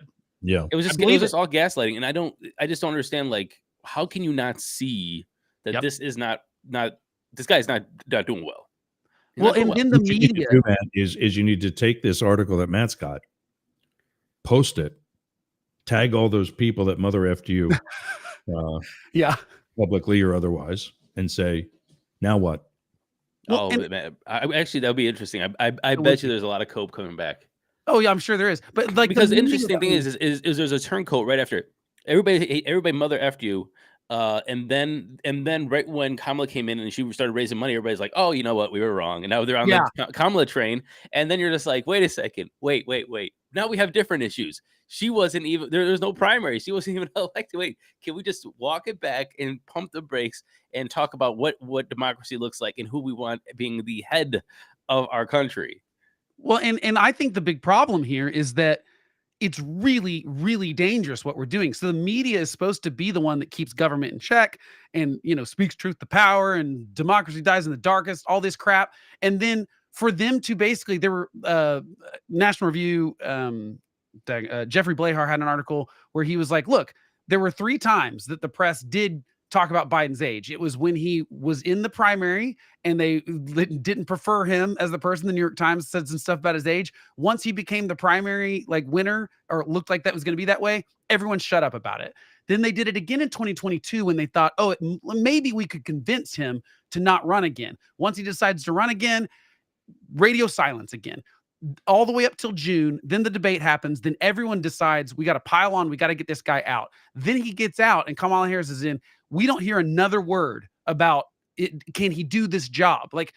Because look, it's like, what if he can't do the job a second time? Why? And that performance was the reason that you all decided we can't keep this narrative up. Why can he be the president right now? And so to me, that's the shocking thing. It's not it's not surprising. You're right. But it is shocking that this is continuing to happen. And I think we're flirting with the same thing with Trump. I mean, we're asking him to do 4 more years. I think it's pretty clear that he's declined since 2016, not to the levels that Joe Biden has. I think Joe Biden may legitimately have dementia. The good days and bad days thing is a very scary quote to me. The fact that he was meeting with cabinet members less and less throughout there were cabinet members that I haven't talked to Joe Biden in 6 months. That's crazy to be like the Secretary of Defense or something like that and not have meetings all the time. This is very scary. Who is actually running it? That means someone unelected is making its aides, its staff. That is not our system of government. You lost that argument a couple of weeks ago. Well, who is then? If they're protecting Joe Biden and they're meeting with cabinet members, then how is Joe Biden the president if the staff is the one meeting with cabinet members? They're a mouthpiece. That's all. I don't like that he's done fewer meetings with his cabinet than I'm Trump not saying or that's Obama. okay. I'm not saying that's okay or normal. Right, but it's because of his age, not because he thinks they're a-holes. Yeah, but you're going to the whole, we didn't elect the members, cabinet members that you lost. No, cabinet members, but cabinet members are different. Cabinet members are confirmed by the Senate. Like the staff, the chief of staff is not. The aides are not. And if those are the people running the show, they are not elected. Which we really need to change that title, aides. Aides just sounds so like, oh, they're just getting me coffee. These are really it does powerful make it people. sound like they're 20-year-olds. Yeah. Yeah, these are very powerful people. They are very powerful, and that's my point. Is that if they the Wall Street Journal article has a lot of quotes from meetings where cabinet level meetings where Joe Biden was basically not participating. It was the staff that was like, oh, I can talk about that, and then talking about it, or then in explaining or saying I can do that. Joe Biden was actually pretty absent in a lot of these things. They had specific instructions to anyone that met with him. You have to get to the point immediately. The meeting cannot go long, but the problem is then Joe Biden would start meeting. Yeah, but that part's every president. No, it is not. This goes back and it gives examples of Obama. It gives examples of Trump. They're often given those instructions. No, they were saying he cannot focus. You get a 20-minute meeting with the president, and you get 10 minutes. Cabinet level wise, that is not. That's for the secretaries. That is not how. Look, read the article sorts, and it actually compares. I don't care about the article. I'm caring about me standing outside the Oval Office. I care about the article that says Obama met with people, Trump met with people.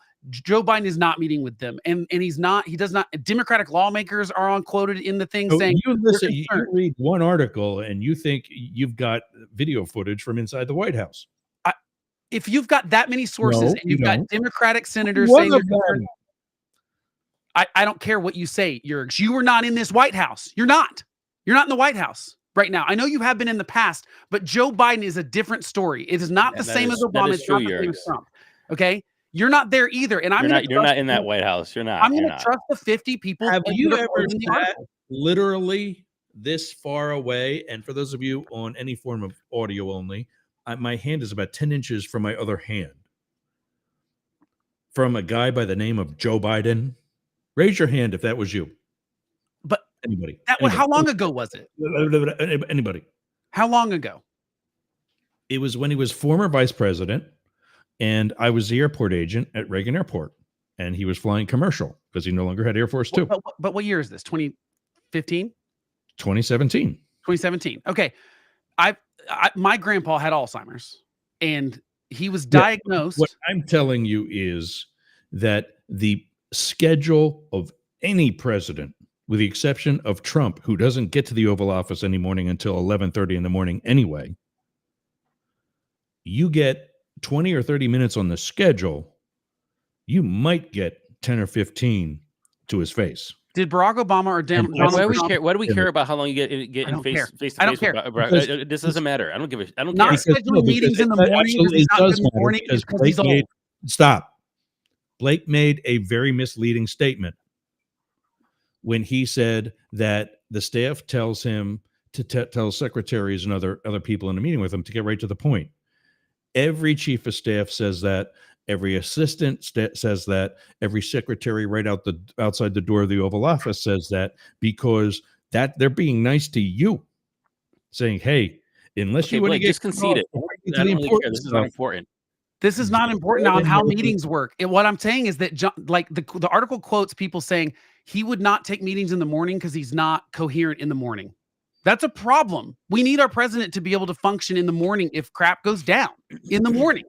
And we were about to have a president for the second time who's not even in the Oval Office until lunchtime. Again, it's whataboutism. Everything comes back to Trump for you. And my point is, you just want to attack Biden all day. I'm sorry. First of all, you're wrong here, because Musk will 100% be there in the morning. Musk will be there. Yeah, President Musk will be there in the morning. First Lady warming the chair in the Oval Office for the chief of staff. I will call that out too. If I think it looks like Elon Musk is running the show, I will have a huge problem with that. I'm already saying that's a problem for me, that it looks like he's not elected. He's not. Just think about this really quick. Trump was already for 4 years. That's why he was voted out. Just think about this really quick. Elon Musk has $450+ billion right now. Billion. Even if he cashed out 30, I was just talking about this yesterday. If he cashed out 30 billion, he'll still be one of the richest people in the world. And let's just say he only lived on 10 billion of that. He'll still be one of the richest people in the world. He could fund elections every year in the United States at the tune of $500 million a year for the next 40 years and basically influence the elections until he dies. Isn't that crazy? Yeah. Isn't that It's crazy? not okay. That's It's a lot not of money, okay. man. It's a lot of money. It's okay. That It's is a level of absolutely money that crazy. most people can't You're fathom. talking about Joe Biden being senile, which is something I've been saying on some level since I've known the guy. Right, but like it's As getting worse Obama's and vice worse. president, he would say stupid stuff that put his foot in his mouth. Yeah, but that's different. Matt Damer, good to say. You know, I knew Matt's dad for the longest time. We're great friends. How's he doing, Matt? He's dead. Yeah. That happened. I was there. Yeah. But your point to him being senile, he's not the only one. I don't. I know. Like I know, but my point is, I want to That's prevent part of that the from problem. happening. To mute At the level of you? president. Do I need to mute you? No, but like I agree with you, Jurgs. I'm saying I want to prevent this from happening, and it's happening right now, and I think we should prevent it. I'm going to say the same thing We've with got Donald Trump. less than a month left, and already, You don't. and Blake already has BDS. He has to chill. Why does it matter if there's a already- month left? There was 6 months left to go in June. Like why? I've been They're beating this gone. since June. You can't live them again. This is why we shouldn't be talking about this in the first place. And this is why I brought this guy up, this David Scott from Georgia, who's 79 years old. This is what happened with Ken Klippenstein. The country is hurtling, and this is from Ken's article. The country is hurtling toward a possible government shutdown after a funding plan collapsed yesterday. This is Thursday's email. One top negotiator is angry at the press. Quote, "Who gave you the right to take my picture, a-hole?" said Congressman David Scott, yelled at a photographer on Wednesday. The 79-year-old Democrat was being pushed in a wheelchair by a staffer just outside the Capitol, a public official, in a public place. It might seem surprising that such an experienced politician wouldn't understand that the press doesn't need permission to take his picture. I wasn't surprised because I know something that's an open secret on Capitol Hill. He's senile. There, I said it. I'm going to get dogpiled for saying it. I'll be called ageist, and the self-appointed deans of journalism will tut-tut me for commenting on. You get the idea. Yeah. He's getting wordy. But point being, Biden's not the only one. This guy. I've never heard of David Scott. You never heard of this guy. He's part of the negotiating team for this continuing resolution. You need to hear about him. Yeah, but he's one of 435 people. He's not the president of the United States. 435 people. Listen to what I say for once. I listen to you all the time. I just want you to listen to me. It's a bad point. But I said do him on No, Congress. it's not a bad point. This is the guy that's actually doing the so-called work, and he can't figure out that in the middle of an open street, a photographer whose job it is to take pictures takes his picture, and he challenges that guy's right to do so. This is the guy that's negotiating with a snake like Mike Johnson, not Joe Biden. But you have to negotiate with Mike Johnson. He's a speaker. Yeah, and Joe Biden is also a part of this because he's got to signal what he'll sign and what he won't. And Joe stuff. Biden has his top people in their room. This guy doesn't. They're waiting out in the hallway. Maybe. Right, but I said earlier I would love age limits for Congress and the presidency to solve, because my point is we have this crisis right now. We're lucky it hasn't been a worse crisis. Why don't we solve it and say, how do we prevent this from happening? How do we prevent a senile guy from being in the White House? How do we prevent Woodrow Wilson from having a stroke and being incapacitated and his wife running the White House? Like, that is not okay. And that was 100 years ago. We're going to have it for 3 presidents in a row. Yeah, I mean, I think you're right. No, I think you're right, which is why shouldn't we solve it before something really bad happens? My point is Biden is a lame duck president. But you're covering for the fact that he was covered up. No, I'm not. And I'll get to that in a second too. But he's got one more thing to do, and it's today. And if it doesn't happen, it's not going to happen until probably the new year. Oh, for sure. Because when they do shut down, they're like, well, we ripped the Band-Aid off. We might as well put some decent continuing resolution on the table.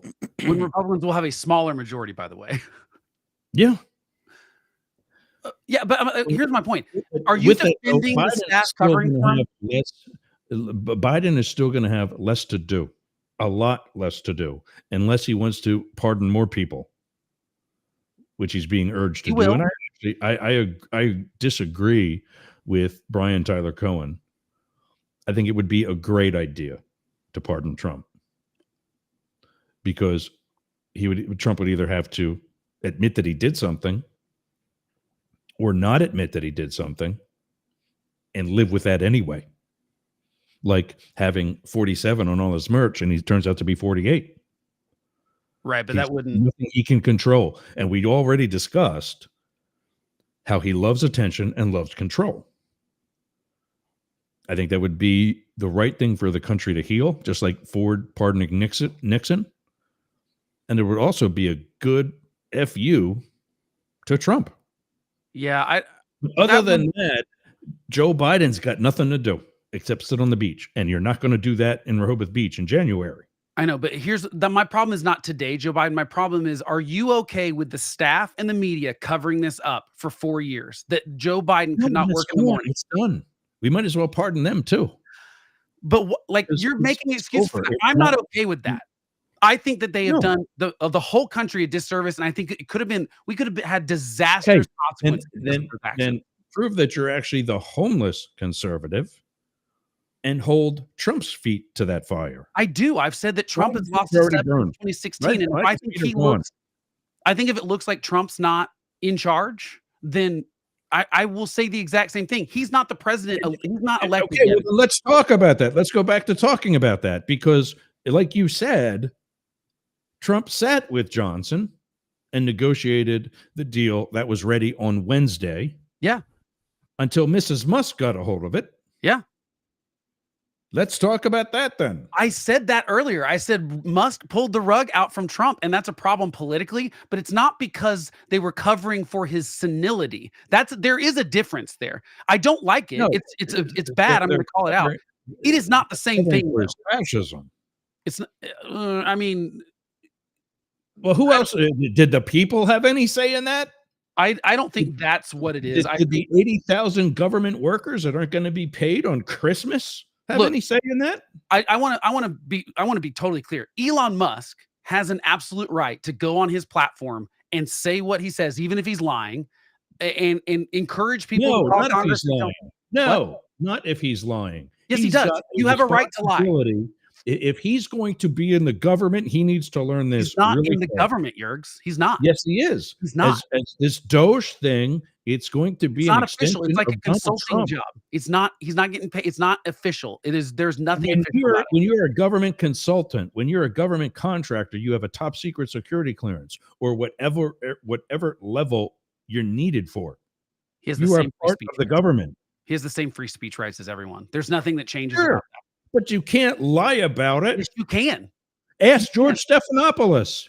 That's different. That's libel. No, it's not different. It's different because it doesn't support your argument. And also, I would say that I don't think I don't think that Trump could have won that in court. I don't necessarily think it was right. I don't think it was a good idea for ABC to talk about that the other day. Yeah. Rape is exactly what he said. It's not, though. He was liable for rape. Those were his words. Yeah, but if Sarah Palin there is a but. If Sarah Palin did not win her case against New York Times, which seemed more obvious than ever that there was clear malice involved in that. Why are you allowed to do whataboutisms, but I can't? No. What I'm saying is that they are. I think they are. Can. He's just not effective. Oh, can we move on, guys? No, but we can. But I just think this is we are flirting with disaster, and I just don't understand why no one's more upset about it. We got rid of this one. It's done. But I don't know. I don't know what exact. I kind of agree with Ross here. It's like, what do you want trying to do, Blake? I mean, yeah, we could be upset about it, but 20 days later, it's gonna be or a month later, we're gonna have somebody different. But let's spend this time wisely. Trump's the same way.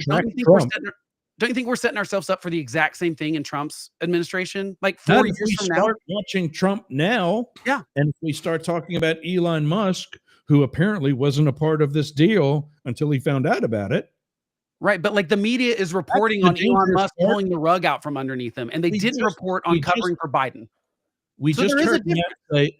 We just heard Matt say about how he can control elections literally for the rest of his life. That doesn't bother you, but Well- an 81-year-old man who's leaving pisses you off. No, both bother me, but like the money thing is also tricky because we've also proved that the most amount of money doesn't win elections necessarily. Now, I think his Oh, influence please. on Twitter. Stop, Blake. Please, Kamala Stop. Harris spent you're $1 just billion. trying to win an argument that you lost a week ago. No, look, I'm talking about money in politics. Listen to this.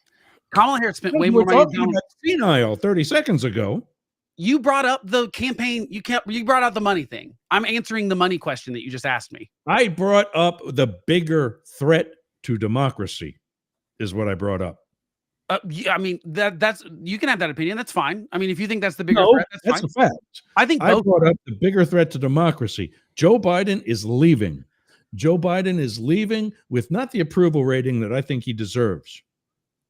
He's I not think he's gonna the be only person in called- the country that thinks that. he's not going to be called by the current incoming president for advice. Let's just say that the Dems take over in 28. He's probably not going to be called then either. He's not going to be alive. Then. He's not going to be alive. Exactly. So why are you so What do you worried wanna do? about him? Give him an Because applesauce recipe. Come on, guys. I am but mad. Ross, What I'm about gonna, your pussy hurts? Ross. We have to go back. We got radio voice. We're not on radio anymore. No, we're not. No, Oh, okay. we're on So internet. Blake is 88% of congressional races in 2020 won. In House of Representatives, 90% of them top spenders won. Yeah. So what do you mean? Yeah, you said that more money doesn't always win. More money does win. But it doesn't. It does. You don't think That's what I don't 88% is a good batting average? Yeah. No, that's great. You're right. It is. I'm not saying it's. If I I'm was just Elon saying- Musk and I had $100 million to spend, and I know that 88 million of it's going to go and win what I want, and only 12 million is going to be wasted. Yes, I think that's a I'd good. be impressed right now if I had $100 to spend. But here's the caveat to that I think is worth noting. And on the What's MAGA the side caveat? specifically, the caveat would be that Trump's done like the threat to primary people, because that's really what they're doing. They're not saying we're going to flip blue districts. They're saying we're going to primary people. And what has happened in the last 8 years when Trump threatens and what I'm trying to say is Elon Musk has enough money to do that for the next 40 years, and significantly. Let's see if you have 435 and you want to, or let's just call it 535, and you said, okay, I have 100 people that are not doing what I want them to do. I'm going to take that $500 million a year and I'm going to put it into these races. $5 million in a congressional race changes everything. Yeah, 3 And this million is will not change into people- everything in a This is not congressional into race. people who speak freely, by the way. These are into people who are puppets, spineless puppets. Yeah, I So mean, to I- some degree, yeah. So But- I think that discounting how much influence Musk could have, and again, this is if he took $30 billion, I'm telling you that is like 8% of his net worth. He could do that and not even blink. He just puts it in the And bank keep and says, in "Hey, you mind, know what? he's- I'm still a billionaire. I can do this for the next 40 years and control our political system." Yeah, and That's what a I'm hell of trying Keep to- in mind, he's still making money that replenishes that 8%. I mean, But what I'm really trying to let's just say he is stopped tomorrow. He's still absolutely killing it. Yeah. Yeah. And I have no way to prove this, but my theory is that Trump has more. I mean, Musk has more influence, which is funny that I just accidentally Freudian slipped and said Trump instead of Musk. But I think Musk has more influence on X Twitter than his pocketbook does. Does that make sense? Like this that's had why nothing this to do is with. dangerous. And that's what I think is more dangerous. I think the sort of demagoguery and the sort of because that's really what Trump is. That's Trump's power, is the bully power. That's how he's I'm gotten actually people gonna primary. go back to my statement earlier in this hour. I don't think he's got as much as what people think. The bully power or the Because the Trump or- bullying. Trump or Elon? Because Trump and Elon. both of them. Because when they're on Truth Social, they're on Truth Social to other conservatives that already believe the BS that they're saying anyway. Yeah, they're preaching to the choir all the So time. I think when Musk spends that money on network advertising, where there might be more likelihood of a mixed audience, and I say mixed as in political preferences, not not male, female, or race or anything Sure, like that. we get Although you. that too. Yeah. That's the dangerous part. Right. I just think that we look back at all the Trump people that primaried, most of them lost their general election because they were lunatics, and the general public went, yeah, we don't want them. It doesn't matter how much money you throw at this person. I'm not electing Carrie Lake. Carrie Lake just loses over and over and over again. But even though she's that person that MAGA backs or that Elon Musk would back in this kind of situation, it's the same thing with, you're not going to get more crazy MAGA conservative than like Chip Roy. Like if you go more crazy than him. I hear what you're saying about Carrie Lake, but Carrie Lake already had a track record for losing. But I mean, it's his been name in all Ohio, under, it's been all under Trump. Two names that we're talking about in Ohio, Max Miller or whatever it is, your arch enemy, and his father-in-law. Arch enemy. This is a comic book now. All right. I mean, I think it is dangerous. I don't think one oligarch, which is sort of what we are sort of getting here a little bit, is this sort of that's essentially what. Look, you're right, Blake. It is oligarchy, but it's I don't know if that's the right word for it. It's oligarchy, because it is a little tricky with the technical terminology there, but it is a little oligarchy in the sense that it's like a few people that have the influence over an entire party right now. Well, look, here's the thing: is Musk is we've always seen people like George Soros. Soros has a lot of money. But Musk has more money. Like I said, he can make a discretionary fund that is more money than George Soros has together, right? And so, like, same thing, yeah. And like the thing is Musk has been very methodical about putting all of this together. Like, yes, he's like, oh, I have more influence on X. Yes, he has more influence X. He bought X for that, and now he has the money that he's backing. He's actually using this influence in his funding. I mean, just imagine what everybody when everybody has their Teslas, and next thing you know, every time they start up their Tesla, the screen now flashes a political ad because he wants to do that now. Yeah, I mean, this is 100%. That's coming. Or you have to hear the ads for his candidates before you make a left turn as an advertisement. Yeah, I don't know. I think, what if he didn't let him make left turns? Well, yeah. You can't make left turns. Yeah, only right turns. We don't go left anymore. All three of my billboards. Oh my gosh, that would be so good. Look, I think that won't work necessarily, though. I think that the bombasticness of it. First of all, I think he's going to piss Trump off. I think there's going to be a split here in the near future, and I don't think. Where does he go from there? Is that gonna fracture the Republican Party? I think there's a lot of interesting questions that we can ask about. What if Trump and Musk had a falling out that actually split the party? I don't think that's a crazy thing to say could happen when you've got two people that have the egos that they have and 100%. the bully pulpit and the sort of all these things. And so I don't think that we can go this straight line projection that says like, oh, all this nefarious stuff's going to happen. Of course, yeah, Elon could do that stuff. But it's also kind of what my point was about the Biden stuff, is that's what the media has been doing about the Biden stuff, is not telling us the truth because they it wasn't worth the risk of not having one of their guys in there. And I think it's the same thing. It's just not as in your face as the Musk part is. I don't like either one of them, though. What I wish more people would do, I wish we would stop paying attention to the really loud parts. And I wish the middle part, and I don't mean middle ideology. I mean the middle, the people that are like going to vote, they care about this stuff, but they're not on Twitter. They're not very online. They're not junkies for this stuff. And they're not having these like burn it all down fights that the very far sort of most eccentric versions of Republicans and Democrats do. And those are the people that react to pressure. It would be nice if everyone in the middle called up their congressman and said, you know what, I would like you guys to do your job. I appreciate that you're trying to do this. But all they get is the angry calls. Like they don't get the, hey, here's what we'd like you to do. We're reasonable people. All those people just like sit on their hands and we just go about our normal lives.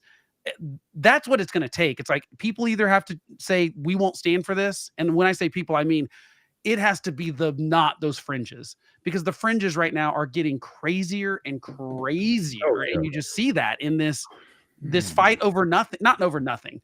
This is over something, but there's a complete lack of understanding that Musk in that 200 tweets that he did was lying in most of them.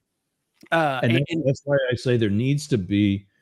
I know it is censorship, but there needs to be, even if it's nothing more right now, and this is all I see it ever becoming, is somebody growing a set and calling them out on it just as publicly yes, as the statements that they made on the platform. but I don't think that's censorship. I think And that's not just saying, what we're supposed and to do. not just saying this is inaccurate, because that's the BS. George Stephanopoulos is not stupid. He knows that rape, RAPE, is not a civil charge or a civil court matter. It's criminal. Yeah. So he shouldn't have said it. When he said rape, I believe, keep myself from being sued, I believe he did it with the intent to slam Trump. Not that I'm upset by that, but it was wrong. I don't even know if I'd go that far. When Trump turns around and calls a head of government governor twice, that's not okay. But I have neighbors right here on this street that believe that shit. Yeah, but it is because, like totally so many of us already talked about, most people that are listening right now are sheep. They even listen to us because we present both sides, but they're still going to pick one and follow it and not come up with their own opinion. And that's what Musk is taking advantage of. That's what Trump has been taking advantage of. He said it. I can stand on Fifth Avenue and shoot somebody and not lose any votes. How does that not lose somebody votes? How does saying that not lose somebody votes? Because people are sheep. Yeah, the problem with defamation and libel is you get into, I mean, first of all, libel is only written words. I think George Stephanopoulos, I don't even know if he was really trying to hammer Trump. I think sometimes when you're live on air, you forget that, like, he's not a lawyer. Then take it back. Then recant it. Right. But and Fox News does at the last 10 seconds of the episode. Yes. First thing when you got people watch and say, yeah. You know what? Yesterday I said something that didn't come out right. Yep. It's how I feel. Yeah. But it is not the legal result of the situation. Which is probably why ABC ended up ponying up, because a producer should have realized. He said somebody should have realized. Stepped up and said, "Hey, we gotta look at this." But that's why I don't necessarily blame Stephanopoulos. Now, I do think he's pretty partisan, and I think that maybe that was the case. Maybe he was going after those guys. When I mean, look at me. I'm the executive producer of this show, and I am nobody. Right. When you're George Stephanopoulos, you got to say. When you're Anderson Cooper, you got to say as to what goes on during your program. Yeah. You're not just fed crap 10 minutes before airtime, and it's because you're a good reader that you get to do it. Yeah, but in the case of defamation, you do have to prove that there was real harm. And I think that it's pretty obvious that, I mean, this was a libel case, I guess, for defamation with the New York Times and Sarah Palin. If she did not win that case, I see it's very unlikely that any other politician would ever win a case against a news media organization if they actually took it to court, because I think the Fox News one is the exception. I think that one actually, the lawsuit, I think they settled that because they knew they were going to lose it. There was so much evidence that they knew what they were saying was wrong, and they were saying it anyway. And I think that is like, maybe their executives, but the thing with Fox News, their executives admitted it was wrong. Oh, of course. Yeah. I mean, that's the problem. The problem is they had text messages, emails where people knew what they were saying on air was a lie, but they were saying it anyway. So I think that's why that was a little more slam dunk potentially. But these are hard things to do. The problem is people can lie, and lying. I'll give you a hard thing to do, Blake. Yeah. But I don't want. I'm sorry, I fell for that. So I think it's tricky. I don't think you can censor stuff. And I think with Musk specifically, he owns the platform that he's spewing these lies on. No one's going to correct him if he doesn't want to be corrected. If Musk wants to, what I'm trying to say here is, I think that it's not even just about money. Musk is the only billionaire that has showed the public will to want to shape politics in the way that he wants to. And look, Musk, he can, if Trump pushes him away, Musk literally can break it. break the game. He could take the board game on the table. He doesn't like the Monopoly. And he just flips the board, and it's over. It's over for Congress. It's over for the executive team. Do you think he could cause real Trump's trouble if got there's a split somebody- in that administration? Do you think Trump's got somebody with the balls to tell him that? Who's already telling him that? No, I don't think. It's not if I don't think. I don't even think that if they told him that he has a way out. He's already. It's kind of like it's kind of like doing something. You watched The Godfather, right? I was just watching the whole thing the other day. It's like you don't do a favor. If The Godfather doesn't do a favor for you, and when he comes and asks, you don't show up, right? Yeah. It's already too late. The favor was asked. He paid $250 million to get Trump elected. That's it. It's Godfather games now. I don't even think that's it. I think the trick with Trump is it's all about loyalty. And for example, like RFK Jr.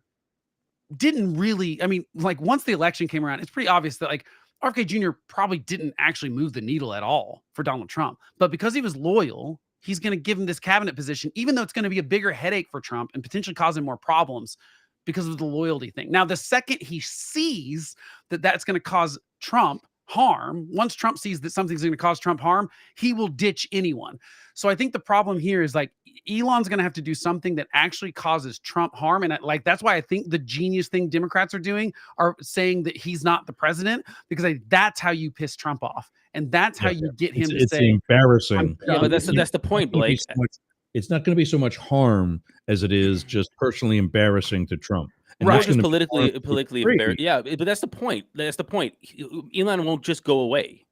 Right, but like I said, like Elon is the Don. Yeah, Trump already asked the Don for a favor. Now when Elon wants to collect, and he already said like, this is what you're going to do for me, and Trump's like, okay, and if Trump says no, I'm not going to do that.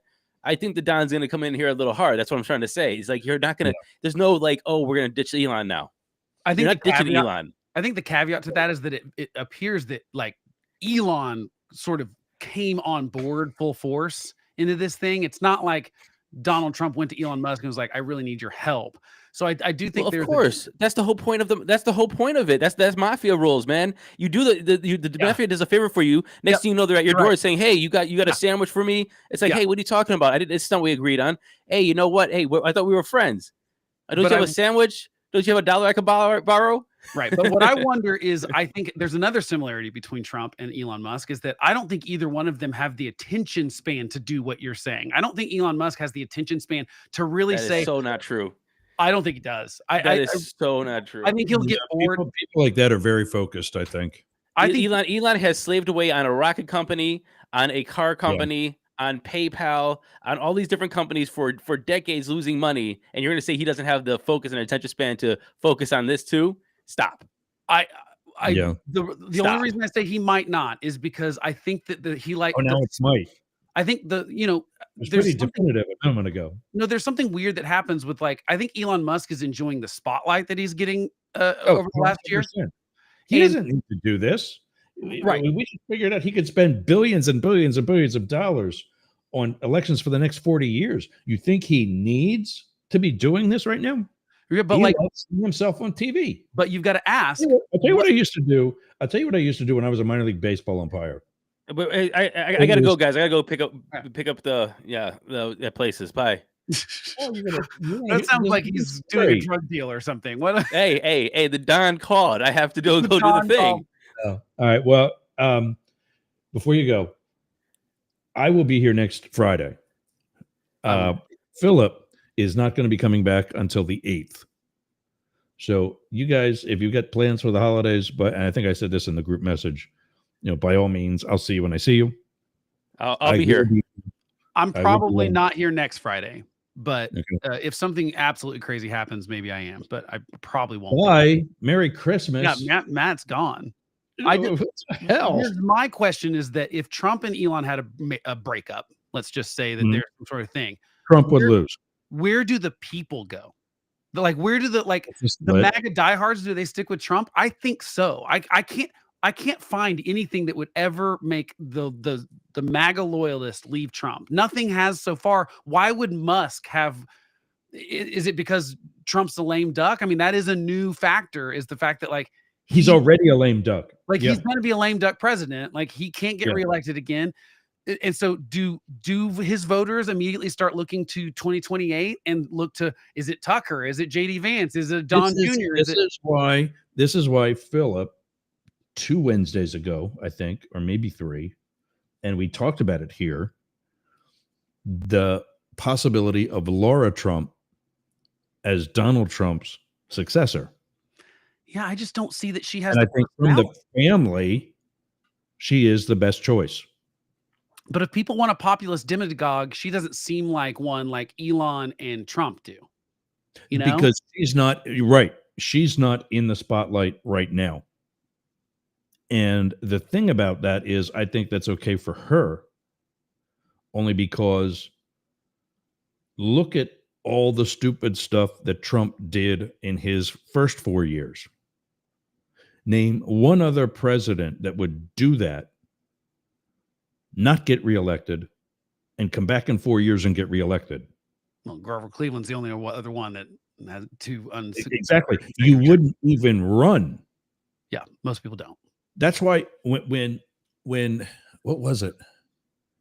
There's only been 5 people that have lost a presidential race and then won a presidential race, and it's Trump, Cleveland, Jackson. Yeah, but you're talking about nominees who lost and came back. You're not talking about Trump. You're not talking about presidents who got voted out. And I'm talking about they were the nominee for president. They ran, they lost, they ran again eventually and won. It's only happened 5 times. It's Nixon, Jackson.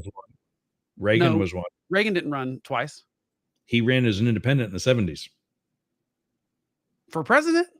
Yes. Well, maybe I'm talking then to. He ran against Carter. He ran against Carter. I don't think he was the Republican, and maybe he got primaried out against whoever in 76. I did not know that. Either way, the point is, at least major party candidates, it's happened 5 times. I just don't think that Laura Trump, or I think that the people on the right that are this like populist, they want a populist demagogue. Trump is that, and they were so fiercely loyal to him. I think it would even be hard for Elon Musk to pull them away. And yeah, but if there is someone that can, I think it's him. I'm just not convinced yet that he's the person that can do it. I think that this split, what it more likely does. He's also no dummy. Who, Musk? I don't like the guy. He's no dummy. He's not a dummy. I think he would be able to do the math and say, here is the fraction of the Republican Party that is MAGA. Here is what I can take from the Republican Party. Here are the independents that lean right. Yeah, but he's not. It doesn't look like he's trying to go after them at all. I mean, no, but he's the puppet master. He's the godfather. If he has Donald Trump proverbially whacked, I don't mean that literally, of course, but if he gets rid of Trump and wants to put somebody else in that place without Trump's constituency support, he'll get others from the Republican Party, from the independents, and possibly even from the Democrats. I think it'd be really hard for him to do that with the math of how divided the country is right now, because no one on the left is going to listen to Elon Musk at all now. Like, he's gone all in on the red pill thing. And so like, he doesn't have a chance of pulling independents. It's like, it's just MAGA people that he's impressing. But I just think if anybody is articulate enough to creatively backtrack anything that split him from the left, and I mean that as a political group, not just Democrats, I think it's Elon Musk is the one who can, or his people, because as we know, he's not the guy behind Tesla. He's not the guy behind SpaceX. He's the money behind it. I mean, I think he is a guy. I mean, like Tesla was a company before Musk was there, and Musk, like, it wasn't just the money. It's I mean, he does have vision and stuff. I just don't think I don't think he understands.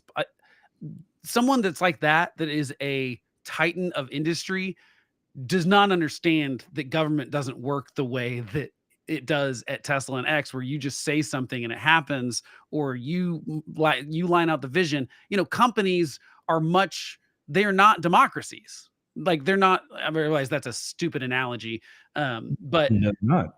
but they're not like, I mean, they have boards, but like it's not like the government is. And Donald Trump got the same problem. He thinks that he can run the executive branch like he ran his companies. That doesn't work. I'm not saying that business people can't be president. That's not what I'm saying at all. I'm just saying they're not the same thing. And some of the executive skills that you have running a company probably do come over to the government, but a lot of them don't, because it's just not the same thing. I can't believe that there's not a behind the scenes thing going on right now where there's some animosity right now about how. Oh, that's been reported. Yeah. So that's been reported numerous times already. If that's happening before Trump even takes office, I just don't see this. And this goes back to my theory all the time. You can't be loyal to Trump without getting burned by Trump eventually. There's no one in his orbit other than his family members, and even them sometimes would be willing to throw under the bus if he had to, for him, I think. And no one has escaped the wrath of Trump. No one. None of the first administration officials or aides or anyone that basically ever eventually crossed him in some way, whether that was publicly or it was you won't do the thing I asked you to that's illegal and you said no, whatever it is. Or in this case with Musk, it might be that, like, look, I wanted this wrapped up before I took office, and I approved this thing tacitly, and then you undermined me. And I just, like, we could be heading towards a kind of split. But you're right. What happens? Does Musk go quietly, or does he throw a big fit? It depends on what his priority is. Is it about his ego, or does he really think that this whole MAGA thing is really what's good for the country? Does he really have problems with the way we're doing spending resolutions and stuff? Because again, going back to the whole spending thing, I understand, again, I want fiscal responsibility. I don't want Congress to keep doing these continuing resolutions. I don't like the way it functions. I don't like the way we're doing budgeting. So I understand why people are standing up to it, but at the same time, they're doing it in a way that's not going to get the results that they desire. The people are kicking the can down the road too. Yeah, and Musk is doing the same thing. Like, Musk is not going to get what he says he wants out of this, which is fiscal responsibility. He's claiming he wants to cut $2 trillion from the budget. He's not going to get that doing the budget like this. If he really felt that way, if he really wanted to change the budget, he's got to convince Trump and Senate and House Republicans and Democrats to modify Social Security. We got to talk about Medicare. We got to talk about all sorts of things to be able to talk about the budget that's actually putting us into further debt. And that's what really bothers me about all of these clowns. They all pretend to care about the debt when they're not in power, but they don't really care about the debt. They just keep spending enormous amounts of money. And as long as they're spending it on their friends' stuff, or they're well-connected, or their donors or whatever, then everyone's fine. That's what's going to make it. Here's what I searched to take a look at our point, but what you're bringing to the table. Have Trump and Musk fought? The AI the physical directed it to fight. These are the stories that are talking about Trump and Musk fighting. They're talking about things like how they caused the government shutdown as the nightmare before Christmas. A Democrat from New York saying Elon Musk has Donald Trump in a vice. Isn't that what we were just talking about? Yeah, and Democrats are smart. I mean, I think that's the smart move. Like, make Trump feel how Trump and Elon derailed bipartisan plans, friendship timeline, why they could drift apart. So that's kind of sort of what we were looking at. But that's not even for the word that I typed into the search. That's for fight, not fought. So now I'm going to open up what I actually was searching for. Have Trump and Musk fought?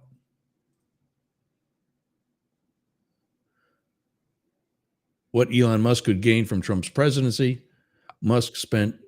I think fought is the wrong word, though, because it's going to look up like the fight sort of campaign stuff. That's probably the problem with the fight thing. That's why I auto-corrected. It's more like Trump dragged for letting President Musk. There you go. Trump dragged for letting President Musk run the campaign or whatever. And that will hurt his ego. Musk won't use Doge to benefit himself. Yeah.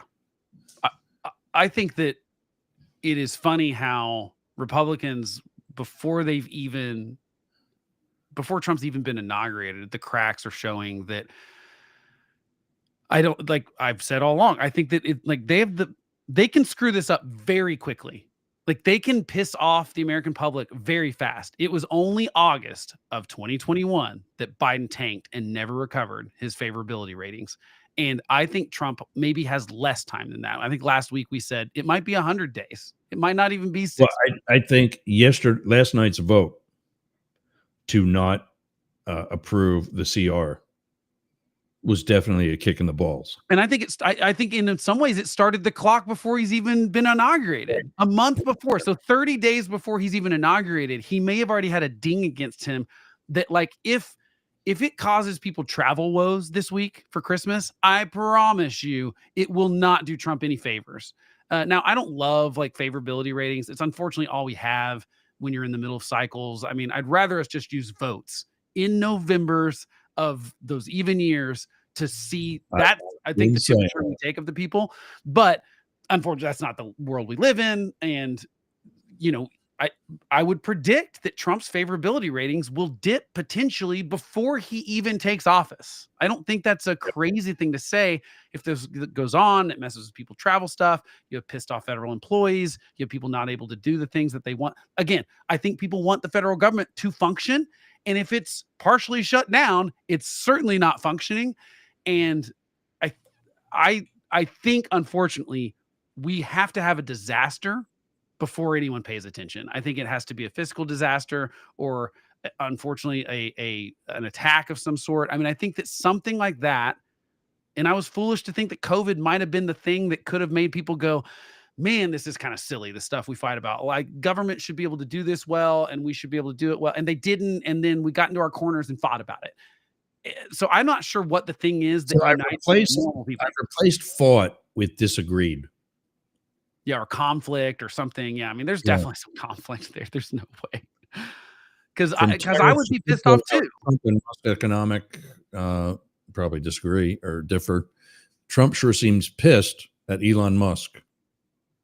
And I think he should be. I think that I would be pissed, and I don't have the ego that Trump has. Like, I would be very pissed if someone undermined with a tweet. Well, I mean, with a 200 tweets or whatever. And that was Thursday. Yeah. Noah Rothman, I'll send you this. I'll send you a few articles after this, but Noah Rothman at National Review has a good article about how it's titled "Musk and Trump aren't after the same thing." And I think that it kind of highlights that if they're not on the same page. And no, that's what a bunch of them are saying. That's a problem.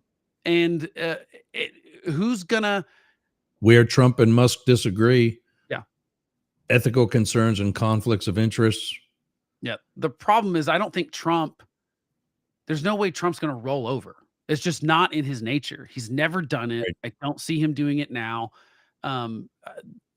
Favors be darned. I mean, I just don't see how there's any chance that that this ends well for Musk. I'm not saying he's going to be relegated, like I said, like John Bolton and Bill Barr and these other aides and staffers and cabinet members, Mike Pence, these people that just get kind of tossed aside because they don't have the bully pulpit that Elon Musk has. He owns X/Twitter.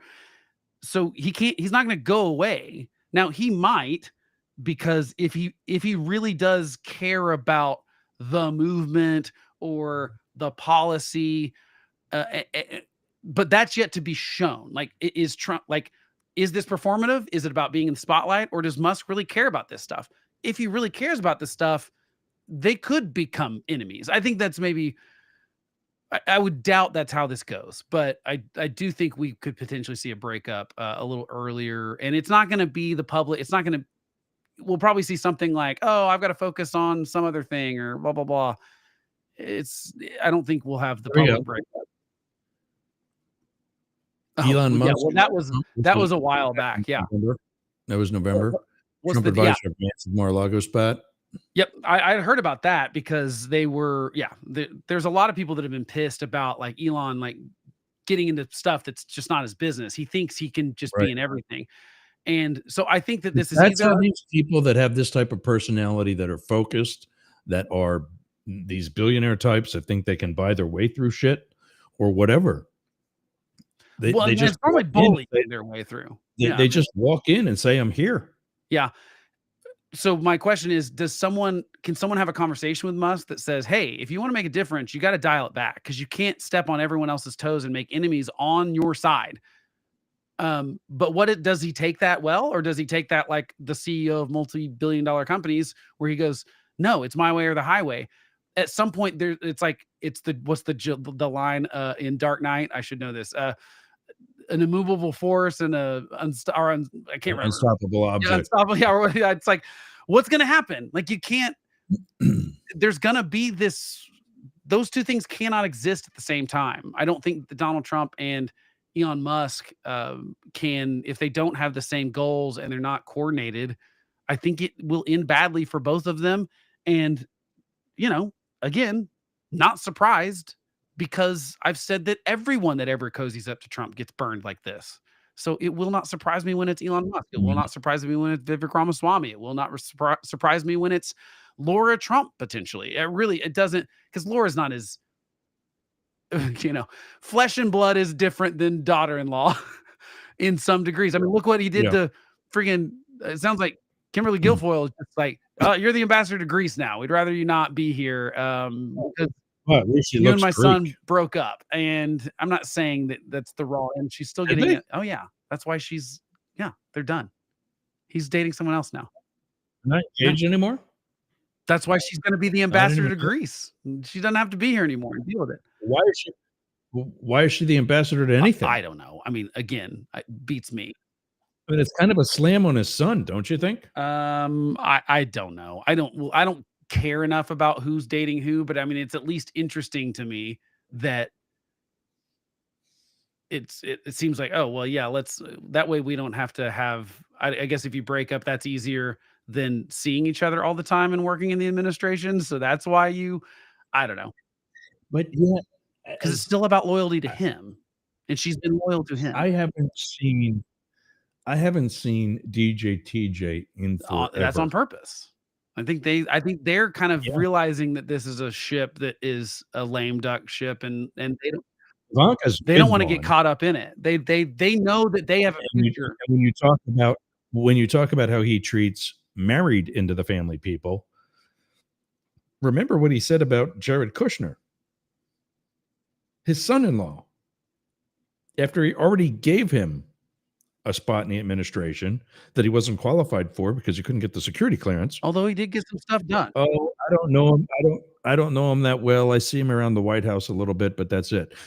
That's your son-in-law. I believe that, though. I think there's a lot of families that are, and people bought that. I will say this, though. I think that you talked about Laura Trump a little bit ago.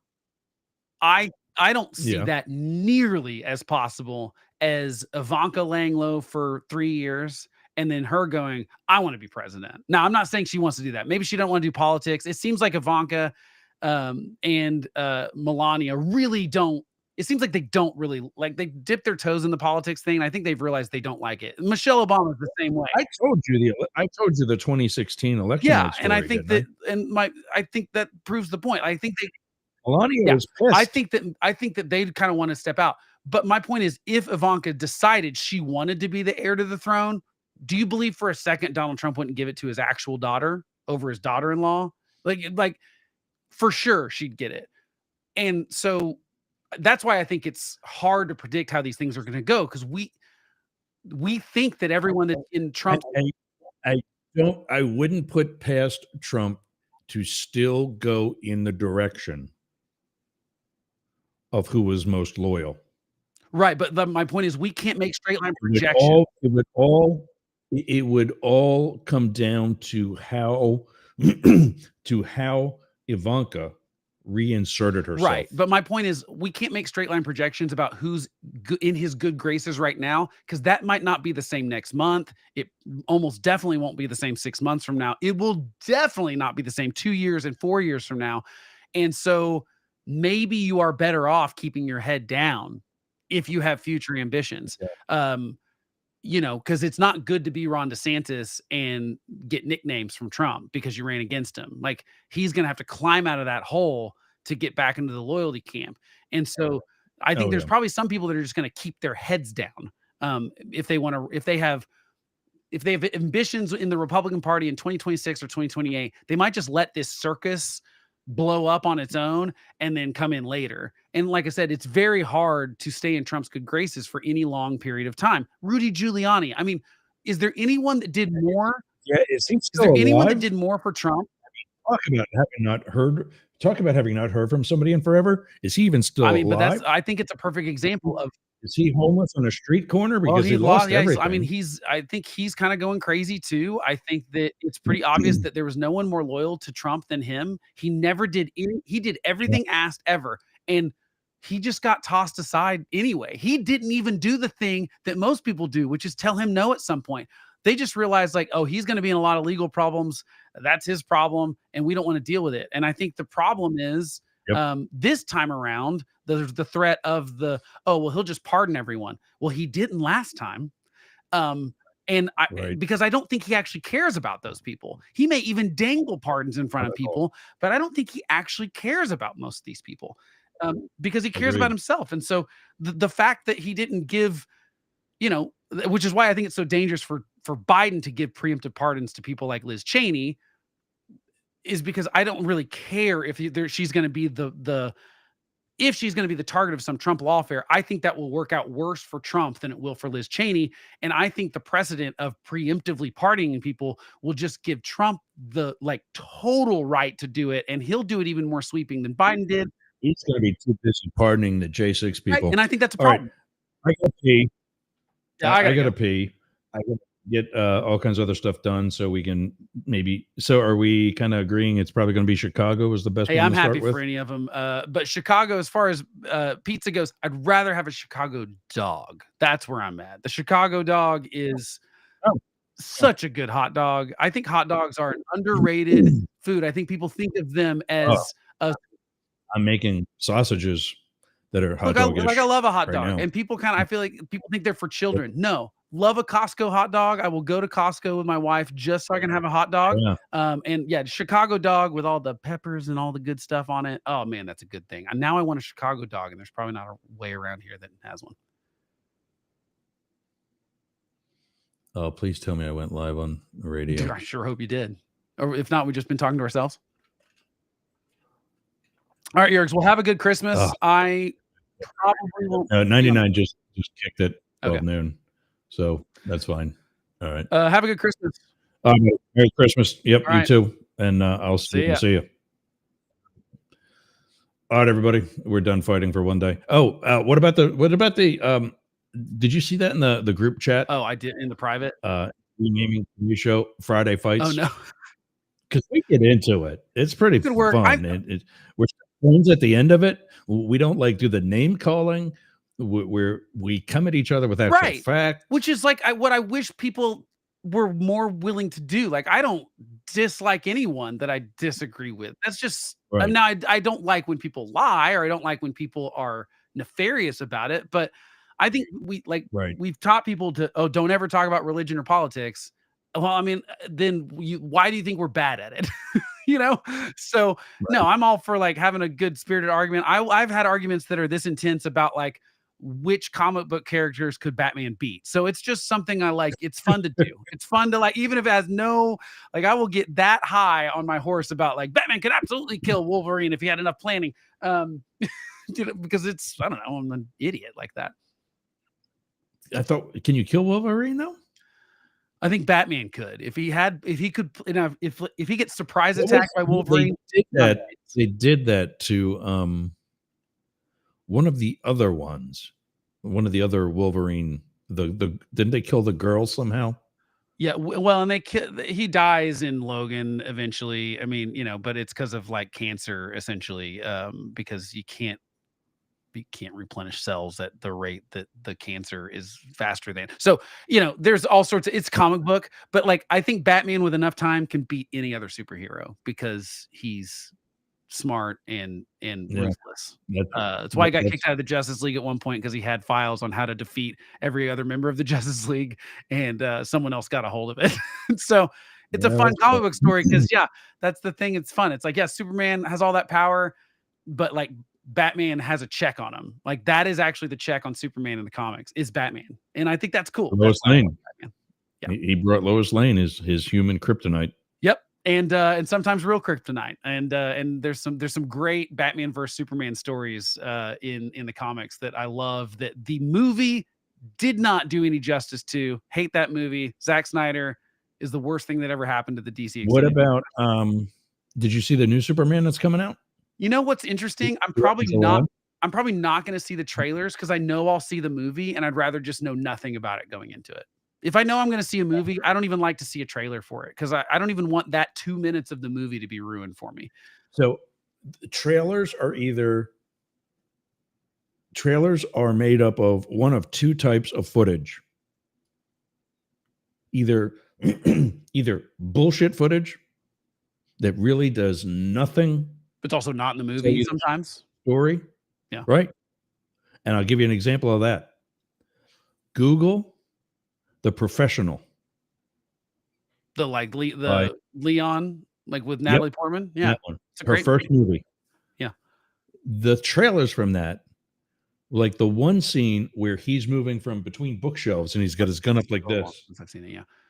That was, you saw that entire scene in that couple of seconds. Yeah. It was when he was whacking the Chinese guys in Chinatown, which really didn't have much to do. It was just kind of a background thing.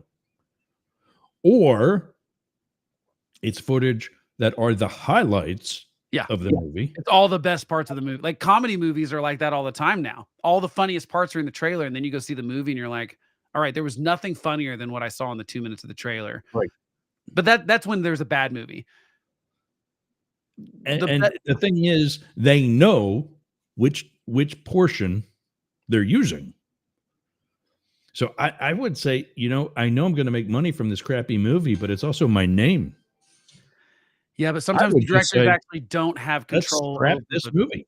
But sometimes sometimes the directors don't have control over the trailers. That's a problem. Like Suicide Squad, for example. If you want to get into the weeds in this stuff, Suicide Squad was they done the movie, they kind of reshot and rewrote some of the stuff, and then they had a trailer company do a trailer, and the trailer was so off the wall different than the movie, and it had such a response that they tried to change the movie. They tried to let the trailer company edit the movie. David Ayers was super pissed about it. There was this huge fight, but Warner Brothers was like, well, they did the trailer. So that movie's a mess because of that, because Warner Brothers stepped in and said, we're going to let this trailer company cut your movie. You don't have somebody on your own production team that sat there through the entire filming process. It's all contract kind of stuff. Warner Brothers is paying for it. They basically fired the director from editing the movie. And so, you end up with this kind of crap sandwich. And whereas like Nolan, his contract is like, you don't get to touch my trailer. Right. You don't get any say whatsoever. I will give you the number of trailers you want, but you don't get any say in them whatsoever, because that's what he has the power to do as a $1 billion box office kind of guy. He's got like 4 films that have gotten $1 billion. So I like this guy too, by the way.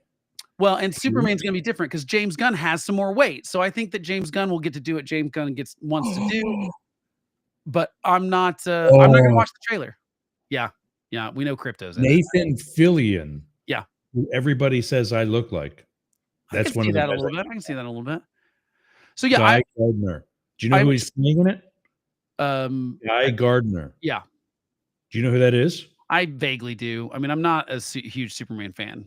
Oh, Guy Gardner is one of the Green Lanterns. he's one of them. Okay, there's too many Green Lanterns. I can't keep track of the Green Lanterns. Well, it's an army. That's the I point. know. There's too many of them. That's why I like my Batman alone. I mean, like in story wise, I just don't like Batman with other superheroes. I much prefer him by himself. Superman is like a thing I loved as a kid. Unpopular opinion that I will go to my grave defending. The best Superman movie that's happened in my lifetime is Superman Returns, that got kind of panned and people didn't like it. Yeah. I think it's way better than Man of Steel. Man of Steel is pretty good, but Superman Returns actually had the heart that Superman has. And I think it was a good movie. Voice. He sounded scary, like Christopher And also, Reeve. he was just such a good Christopher Reeve kind of double. Yeah. I mean, because it was it's supposed to be a sequel to the Superman movie. It was actually supposed to be in canon with that stuff, whereas this is like a total reboot. But yeah, I'm not going to watch the trailer. Same thing with Mission Impossible. Not watching that trailer. I'm liking. I'm excited about it. I'm liking David Cornsweet. I literally have no idea who this guy is. I don't either. No clue. I've never seen him. I really liked Henry Cavill, but it was totally Zack Snyder's fault that he made terrible Superman movies with Henry Cavill. Is it Cavill? Cavill? I don't know. Cavill. He was I've always fantastic, heard Cavill. but they wrote the character wrong. I heard that he got fired over not doing the cameo in Shazam when Superman goes to Probably. Billy's school at lunch. Yeah, it was supposed to be It was supposed to be Henry Cavill. Yeah, and that makes. All you saw was the chest. Yeah, but That's I'd be like, yeah, give me a good movie, give me a good solo movie, and we'll talk. But I don't blame him for not doing it. I also don't. Point of my liking this cast, whether it's Fillion or whoever, is that Guy Gardner is one of the Green Lanterns. I hope they I hope that they start with Hal Jordan, or maybe even the guy before. There was a Green Lantern before Hal Jordan of Earth named Alan Scott. Right. Yeah. He's like our parents' generation. Right. Yeah. He's the one. Yeah. He's like in the stories. It's like when Batman's a kid. It's like, yeah. He's from the 50s and he had a cape and all that shit. Yeah. I think the problem, James Gunn, for the most part, I trust. Like, he's made some good movies, but like, that's the name I was trying to think of. But I don't want to get, like, my problem is that I'm just always so worried about what they're going to do with Batman. And I think that I really like Batman. Teschmacher is going to be in this one. Who? Eve Teschmacher. Remember her? From Lex Luthor, from Gene Hackman's Lex Luthor. Oh. Remember when he sent in the 2 nuclear missiles in the opposite directions? Well, yeah, but like, she's in this new movie? Yeah. Eve Teschmacher. She's like a cameo, but she's not playing the same character. No, okay. She's just like no, it's not that same actress. Sarah Sampaio is playing Eve Teschmacher. Sorry, I thought you were saying an actress. The one from Gene Hackman era is and he makes the announcement that the other missile is going to Hackensack, New Jersey. But Les, my mother lives in Hackensack. Yeah. Gene Hackman looks at his watch and then shakes his head. No. No. Yeah, James Gunn, I want him to do a good job because I think Superman deserves to have a good movie, and he just hasn't in a long time. But I worry about what this DC Extended Universe stuff will do with Batman, because I think we've kind of overdone the comic book thing and mostly done it bad. And so people are getting burnt out on it. And what doesn't make any sense to me is, like, you should do more Batman stuff because Batman sells. He's from Philadelphia. Who? David Corrin Sweat is born in 1993 in Philadelphia. Oh my God, the guy playing Superman was born a decade after me. That hurts my soul. But I mean, it makes sense. But I was in college when this guy was born. I'm excited. When does it come out? When does the Superman movie come out? I know this year? July. Yeah. Oh, well, that'll be really fun. Yeah, I'm definitely not going to watch a trailer. He went to Penn and Juilliard. Okay. Well, that's pretty. I mean, yeah. I hope it's good because I've got a couple friends that are huge Superman fans, and I tell them all the time, sort of like my friends that are Dallas Cowboy fans. You got to go because the trailer is actually out. Oh, I know. I gotta go. All right. Yeah. Have a good Christmas. Merry Christmas, and I'll see you next week, maybe, if not in 2. All right. Well, that's everything, gang. Yeah. What do we do? 122. Jesus, we got to go. All right, everybody. For those of you watching on Up the Middle and Talk TV YouTube and Up the Middle Facebook, we already said goodbye to the folks on Discord. Now going to shut down the room on Chatter. If you want to join Chatter, we're in beta of a new social audio and video platform, kind of like Clubhouse meets Facebook, sort of. Not Facebook, but at least the video, kind of like the video portion of Twitter and the Spaces portion of Twitter. You can do both all in one. Hit me up, News NEWZ. Oh my God, Ken, sorry, pal. News NEWZ at Yergz, YERGZ.com. And we'll get you an invite to be part of the beta testing of Chatter. Let's see. Ken says James Gunn is all over the DC universe, so he will be running the show. Oh, he can drown. Okay. And Trump has filled his entire administration this time with yes men. All right, gang, have a great holiday. We go on pre-recorded shows for Monday to Thursday of next week, but they are recent ones. They are still relevant ones. Check them out. I will be back here in Tampa Thursday afternoon, but not in time for Thursday's show.